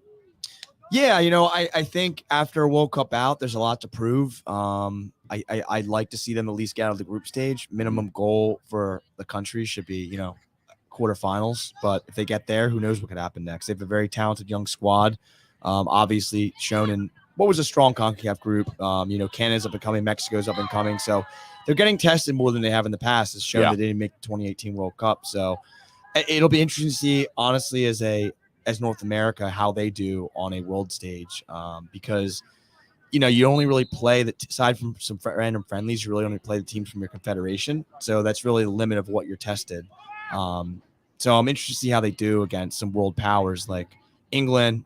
Wales is definitely no joke either with Gareth Bale, and Iran could surprise a few too. So small steps, make out the group stage and go from there. So there you go. No one just guaranteed the World Cup for the U.S. right here on the broadcast. There's a shot from a distance, and you got to be kidding me. As number 6 tumbles over and pushes that ball into the net, and just as the Spicy Meatballs get a goal to start to bring this back a little bit and close the gap, it gets extended again, 5-2 game. That was almost a funky little first touch there, but he was able to collect himself and immediately fire it into the bottom corner. That is just it is ridiculous. Great composure. Man, okay, and is that the whistle for halftime there? Is that for our game? One way to make a statement. Wow, Yeah. So that is just brutal there. So, okay, Meatballs are going to go to the sidelines. They're going to have a lot to talk about in this one for sure, because, I mean, they've had, very few opportunities, and they've made the most of the ones that they've gotten, but they got to find some way to get that ball out in the midfield because they're just getting crushed when it comes to time of possession. I mean, it's been a really rough start for them. And I wonder if it's because you think, I mean, now it's late in the day. You've been around for 2 days. You played a lot of games. Some of these guys, multiple teams or whatever it is. And are they just getting tired? Like, I'm not quite sure what happened, but it felt like Colonials had to jump on them from the minute this game started. Yeah, Colonials always been a solid side coming to this tournament, and I think they had a point to prove, and they've been proving it so far. But for Spicy's, it's 6th game in 2 days. It's a lot, but like you said with the fatigue, players can easily with it, they're tired, make different decisions they normally would if they were completely fresh. So I think this game's still in the balance. I think 3 goals in 7v7 is not a huge lead at all. Yep. And 1 goal and it's a completely different game. So, Bill, what have you been seeing? Yeah, that's exactly it. Like, what's so unique about sevens is because the field is so much narrower and confined, the counterattack is your friend. You got to start using that, and you can see a quick 3-goal lead diminish into a tie game very quickly. Yeah, they're going to have to work hard and fast. They're going to have to get in their center mid's feet, try to get it wide, but play 1-2 touch. The more time they have the ball, the more time it takes Colonial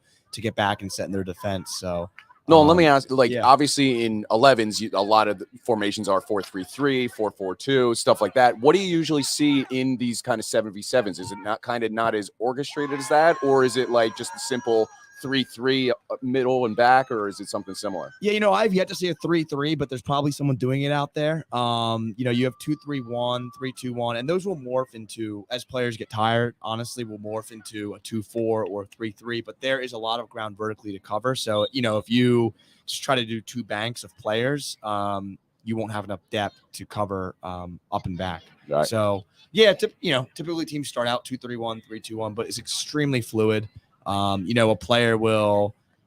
defender will go forward, somebody else is drop back, take his place. And, the teams that do the best are the teams that recognize that concept and are able to have good spatial awareness and make sure that you have right people in the right spots at all times. I know Vince and I have noticed even the keeper kind of plays up a little bit in the right circumstances a lot more often in 11s, or excuse me, in 7s compared to 11s. Like, is that a strategy, or is it just kind of like the keeper feels a little bit more relaxed to push up a little bit compared to 11s? Yeah, I think you'll see it a lot in like the futsal 5v5 style too, but the less players that are on the field, the more and more there's an impetus for the keeper to get involved in the game with their feet.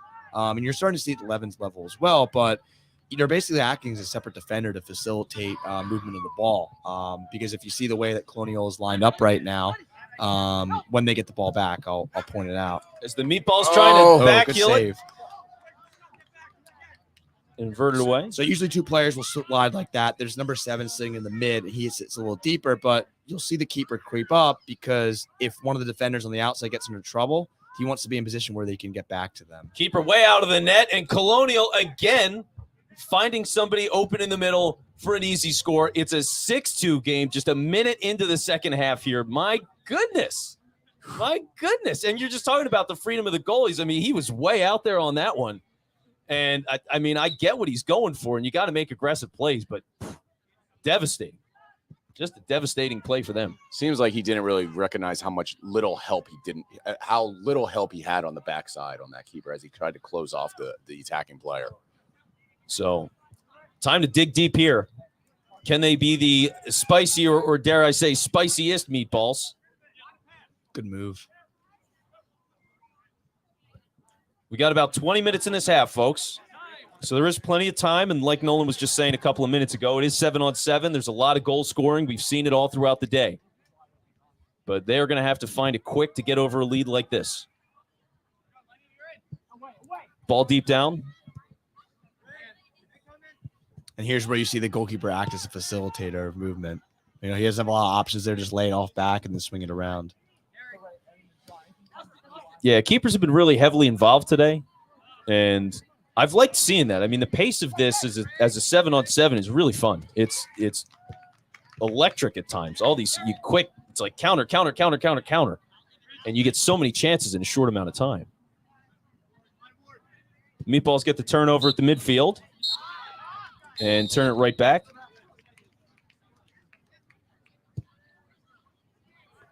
Looks like we just got a final for the women's non-binary division.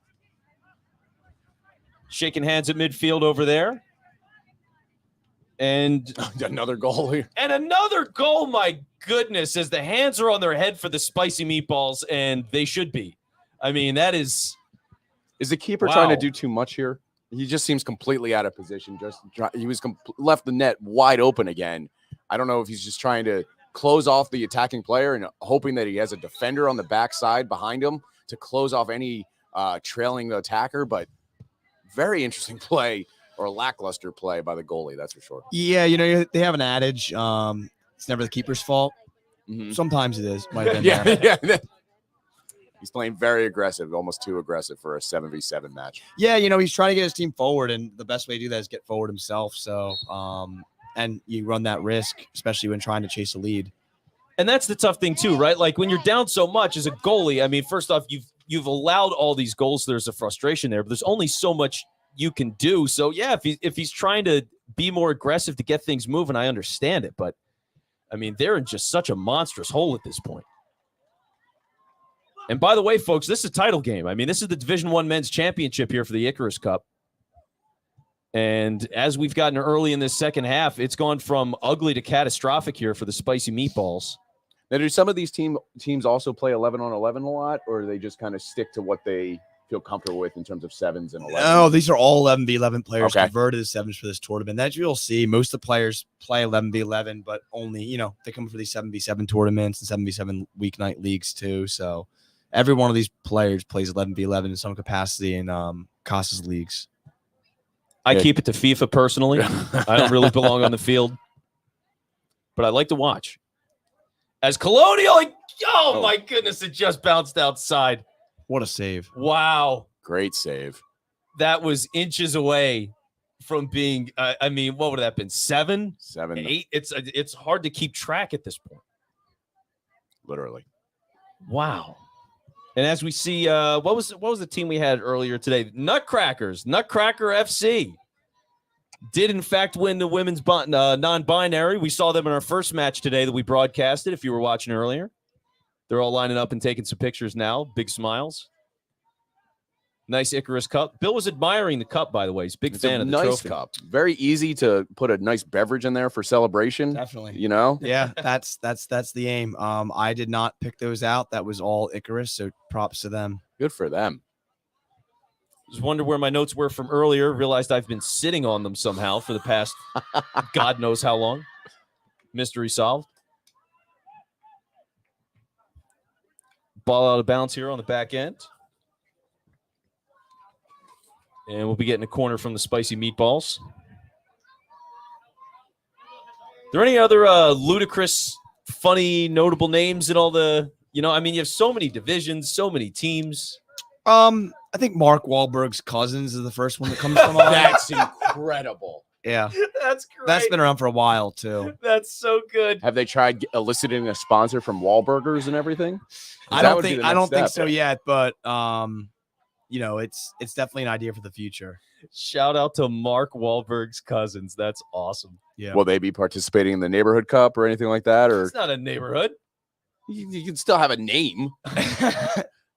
Just because you're not Kensington FC doesn't mean you can't compete. Yeah, I mean, the neighborhood cup is more about getting players from those neighborhoods to come and form a new team, which is the cool thing about it, because ultimately we play with our friends, 98% of the time, but it's a way to get some friends and then meet some new people. So it's a really good social experience.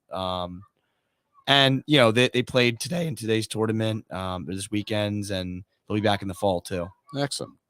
Very cool. Yeah, I'll it think seems of like some other names too, if I can think of any off the top of my head. Yeah, feel free to drop them as you think of them. We still got some time left here. As the spicy meatballs trying to make something happen, deflect it out, and they'll get a corner.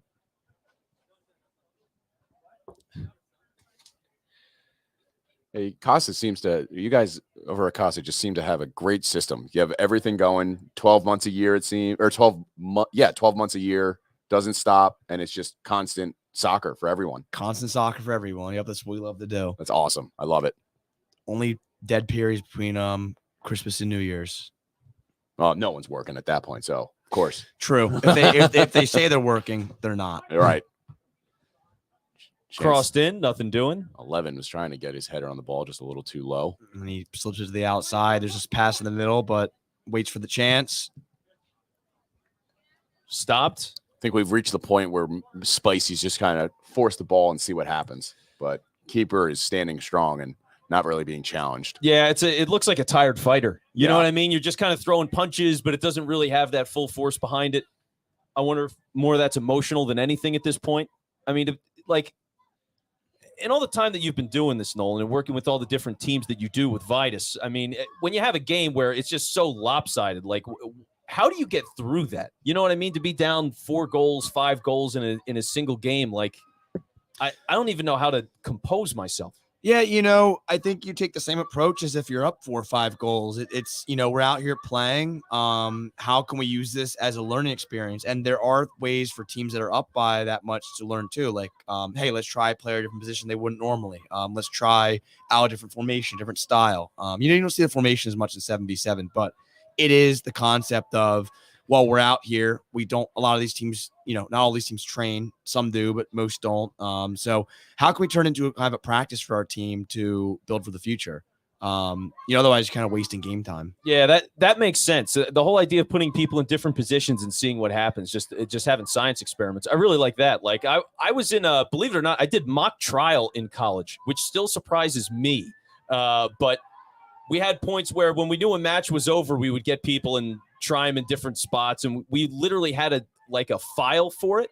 We called it the 4th trial scenario. So it was just like, all right, if everything's out of whack, we're going to get weird and here's some plans we got. So we would plan for emergencies like that.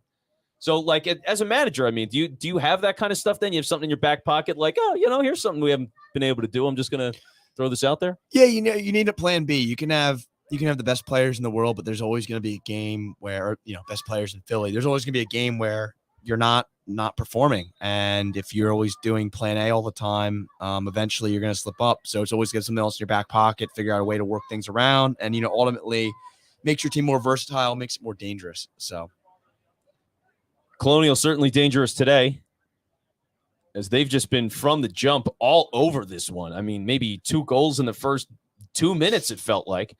And they've been a runaway train ever since.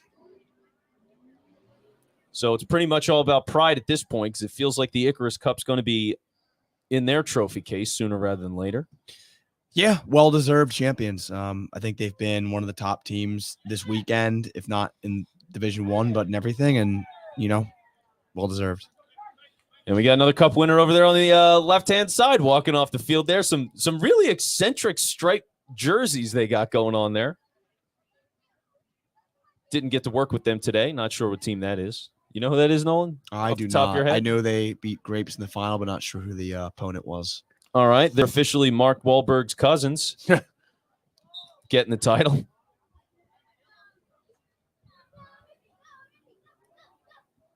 There we go. Helping up number 11. Some sportsmanship. You like to see that, especially in a game that's getting out of hand. Because, I mean, that's the thing that I feel like you tend to see the most is when a game's getting away, especially because it's a title game. Is the idea that it could get so physical. Guys are like, all right, well, we're losing, so I'm just going to start throwing elbows, and like it can get really nasty. But it doesn't seem to be that kind of game. Oh, off the post. I like that idea. Trying to do the dummy player going off to the side, and then all of a sudden the secondary player takes the chance there. Well, don't forget, in this tournament, all the free kicks are indirect, so he doesn't have much of a choice. Right. If it was direct, it'd be a shooting gallery. Certainly would be, which I don't mind. Give me all the goals, Nolan. I'm a simple American man, and I need 40 goals in each game to be satisfied. Oh, yeah. Spoken like a true guy that thinks American football is the top sport in the world. Well, yeah, you know what the problem is? For example, soccer structure is infinitely better, and there's no doubt about it. Like all the different leagues and Champions Cup and the World Cup and all, like it's the NFL and football will never reach those levels. It's never going to happen. But that's the sport for me. That's my number one. I grew up an Eagles diehard. What can I do? Yeah, no shame in being an Eagles diehard. I think with soccer, it's a world game, and there's very little barrier to start playing. You really just need a ball. People use sticks as goals, for sidelines. It's the cheapest sport. It is one of the cheapest sports. I think the swimming might be cheaper, but it depends if you have a lake around you. So it's very locational based. True, but or access to a pool.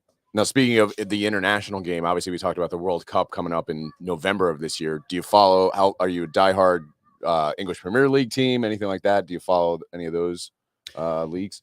Yeah, I'm a Newcastle fan. I'll say it with the caveat that I've been Newcastle fan since 2015. Well, you've been through the ups and downs. You finally back in the Premier League last year. Not just joined after they got the large Saudi buyout. Yeah. It's been a long 7 years, but hopefully some more success in the next few seasons. Yeah, my club is Chelsea, and they've been going through some turmoil, obviously, with what's going on with Abramovich having to sell the club. Right. So. Yeah, that's very difficult to deal with, in mid-season. So got to get some Casa players on those teams soon. And by the way, that is one of the nice things about Casa as well, is being able for it to be such a global game. You see all these people for over the couple of weeks that we've done broadcasts with you guys, to see people who are someone said for a previous match they were from Pakistan, for example. And it's like, oh, okay, well, yeah, they can pop into this league and everybody knows how to play. And it's just like your accessibility when you talk about the neighborhood cup and getting people together, that networking and sense of community, it's just easier to build that because soccer is such a universal language. And to see that in Philly like this is just, it's really great.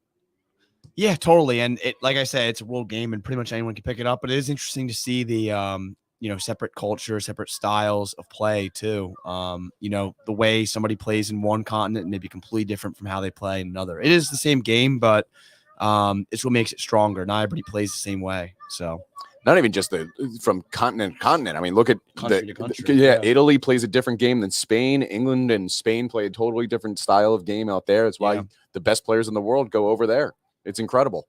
And it's a shame that they're all going to lose to the U.S. in the World Cup because Nolan made that prediction earlier. Said bet your house on it. I said out of the group stage, maybe. Are you excited it's coming to Philly in 2026? Yeah, I am. And it really defines what are we going to do the next 4 years to get ready for it. Yeah. There's a ton of marketing space, a ton of league growth to be had, and I'm looking forward to kind of being for Casa to be the premier soccer in Philadelphia leading up to the World Cup. I think it's to be huge to have, I know they have talks of good opportunity. Talks of maybe a quarterfinal game being on July 4th in 2026. That'd be great. I mean, I'd kill just for any group game. So I'm happy that Philly got the bid, and should be a great way to showcase our city. No doubt. It's going to be really crazy coming up because, I mean, you're talking about all these. So 2026, I mean, every professional league is looking to get a piece of Philadelphia, and Philly wants a piece of them. With the idea being MLB All-Star Game, NBA All-Star Game, like everybody's major events that can be moved to that city. Yep. Philly wants them all. So World Cup is going to be a part of just the craziest year of sports you will ever see in your life. And it's going to be fun to be a part of that in whatever way we can. 100%. I appreciate Meatball's efforts still. They're really at least trying to cut into the league in some capacity. Fortunately, the header was a little soft and the keeper saw it all the way. Good save. If they were going to score just as you said that would have been a nice jinx. Yeah, nice little jinx by me. Exactly what I am here to do. Figure we're getting towards the twilight of this second half here and the twilight of the broadcast. Game got started, around 3:45? You want to say? I was looking for that player on Elite FC, so I'll turn to you. Oh, you're doing some Facebook stalking, Bill Kornfeld. That's right. I was actually going to message Barchard, figure out where we're at here. Oh, okay. Well, John, if you want to give us a time check there back in the producer's booth, if you got it. Either way, a couple minutes here. As you can see on the scoreboard, Colonial FC has been all over this one. Taking home the hardware is just a matter of time. Appreciate you being along on the ride for us. Whether you're watching YouTube, Facebook, because that one goes out of the stadium. That was number 4. Sales number 8. Oh, his 4th. Okay. Yeah, the 4th ball that's gone into. We've seen 4 balls clear the stadium today. No one's hit us. We got through 4 games being in this end zone view right behind the net where you were worried. You even tried to call me. Nolan tried to call me the other day to be like, hey, we think you guys might get hit by a soccer ball. Do you actually want to be here? And I was like, yes, we do. This is exactly where we want to be. we've gotten lucky so far, but there's still time left. Oh, what Shot a on save. 14 just squaring himself up and tracking that ball perfectly. A little gentle roll out there. About 17 minutes into the 17th minute, I should say. Okay.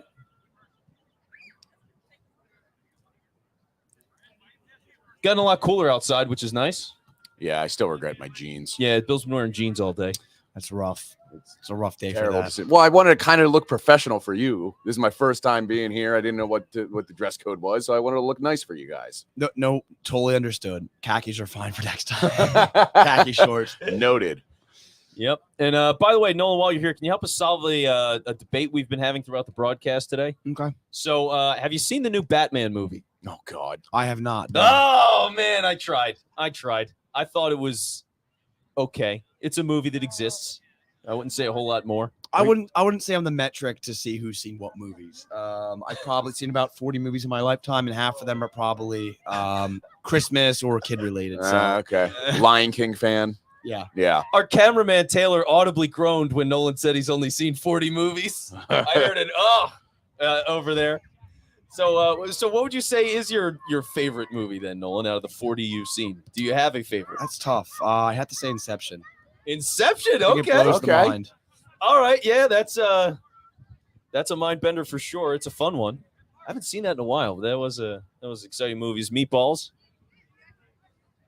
Tried to tap something in there, couldn't get a hold of it. And I heard a whistle, but I don't know if that was the whistle. Also, did the ref change shirts between halves? Did I miss this? No, he's been wearing blue this He's whole wearing time. blue the whole time. I guess the game just got so out of hand so quickly. I lost that detail. I was like, wow, he's changing uniforms in the middle. Now, of the game. actually, He's gotta speaking be of that, sweating. he's wearing the most professional looking shirt I've seen. Is he from a professional network of referees, or is he just part of Casa Network and just happens to be wearing that shirt today? I'm not sure actually. Yeah. There's very different kinds of ref jerseys. You have on the right, it's one that some of the Casa refs are created, but then you have some traditional ones as well. So He's actually just someone off the street. Oh, that my happens to be goodness. Standing there. There's another goal. Oh my God. All right. Bill has a chance at 10 here, right? Like we were probably at 8 or 9 at this point. Oh, Nope, and and they're will just do going to it. call it. They Was that a will- mercy rule, or would they just find out you think there's no mercy rule in Casa? no, there's so no that mercy we rule, reached full no. time. All right. Well, that'll do it, folks, as Colonial FC just absolutely dominates that match over the spicy meatballs, despite my Italian heart rooting for the spicy meatballs. It was not meant to be. And so they shake hands at midfield as Colonial FC wins this one, I believe 7-2, if I have the final score right. And they are your Icarus Cup Division I men's champions. So as they go shake hands and clear everything up down there, title will be presented very shortly over to them. Bill Kornfeld is headed downstairs. So we'll be conducting some interviews with somebody from Colonial in just a minute. There goes Charlie, tournament coordinator. What'd you say about the job Charlie's done today, Nolan, and really over this weekend? It's not even this weekend. It's been the last 9 months. Charlie's done an incredible job. And I think, we had a vision of what the tournament was going to look like 9 months ago, and I think he's fulfilled it. So congrats to Charlie. And now hopefully he can have a nice time off. Yeah, time off indeed is definitely something he's going to want. You can see the sweat coming through the back. He played today. I know he's been playing some games in addition to coordinating this whole tournament, which is just crazy to me, but good for him. Yeah, I think it's tough to coordinate a tournament and watch it and not be able to play in it. A lot of the volunteers did as well. Something we have to work around. But we're out here because we love the game, and Charlie's not any exception to that. Yeah, you could definitely see the passion. I mean, meeting Charlie a couple of days ago and just talking to him about everything, he was really geeked up about everything. And honestly, the way it's played out, you all should be, because to see all these games again executed the way they've been, handed titles out all over the place. It's just been a big, busy couple of days. And for us to be a part of this today, doing 4 different games and concluding it here in just a couple of minutes, it's just been a lot of fun to be here for the ride. And I would figure everybody that's come here has had a great time too. Yeah, I'm glad you all enjoyed yourselves. When the next one is for sure. Yeah, let us know. We'll be happy to show up. We'll see, who's commentating in the booth. Bill got to join us today. John's actually back at home. He's engineering things from his house today. watching the kids. So good work by John. Thank you for that. He's had to deal with my terrible jokes. I've had a lot of bad lines today. I mean, just some real cringeworthy, like kick me off the show kind of stuff. So I'm glad you missed those. Someone needs to have the bad lines to make the good lines better. There you go. See? There we go. I needed that. Thank you, Noah. Thank you. So, all right. Cup goes up. We have some celebration there, some clapping. And looks like our cameraman, Tim, who's got a great bucket hat that matches his shirt, by the way. Phenomenal outfit from Tim. Nice hustle off the field from Tim. And we got somebody coming over from Colonial who's going to talk. Oh, looks like you got the MVP here. And Bill's shaking hands, so we'll have Andy from what I heard. Yep, Andy from Agic from Colonial SC. All right, we'll go down to Bill on the field. Okay. All right, Vince, I am with the MVP, Andy. That was just an absolutely dominating performance. Take us through it. I mean, the boys were buzzing today. You know, we were just saucing it around. It was good to be out there. We had a nice rhythm today, so nothing could really stop us. We had really good communication across the board. So. Yeah, it seemed like you guys were really heavy on the counter attack. Obviously, in sevens, it's a little bit more open, a little bit more fast paced. Was that the strategy today? Just take as much as you can on the counter and just go from there. Absolutely, yeah. We just wanted to pack it in. You know, just absorb any sort of pressure that they had, and as long as we could break it, and we did pretty well all day today. You're the MVP. How's it feel? It's great. You know, it's more of a team thing, but I appreciate it. Right up there, that camera right there. I know the sun's a little in the way, but that's all right. Congratulations, sir, and good luck with that. Hey, thank you so much. Yep. All right. Well, that's Bill down on the field, and it's a really cool MVP trophy, if I do say. I mean, that's a pretty cool thing to have on the dresser at home or wherever you put it. Yeah, it's designed after Icarus, the Greek legend. So very cool. All right. Well, Bill's going to be back up in just a moment, but Nolan, we're going to be wrapping this up as well. So any final parts for the people listening before we close things up here? No, again, thanks for everyone who came out and listened to the broadcast, and we'll see you soon. All right. Well, yeah, it's been a lot of fun, folks. We've had 4 action-packed games here. It's been about 3 hours long hanging out at Vidas Park here at Drexel University. We saw Vitus win a game, so home field advantage. It was rigged, and I'm just letting Nolan now to his face. It was completely rigged. Okay, it wasn't. But so it's been a lot of fun today. We appreciate everybody that's been tuning in over the course of the broadcast. Also want to say thanks to our team that made this all possible today.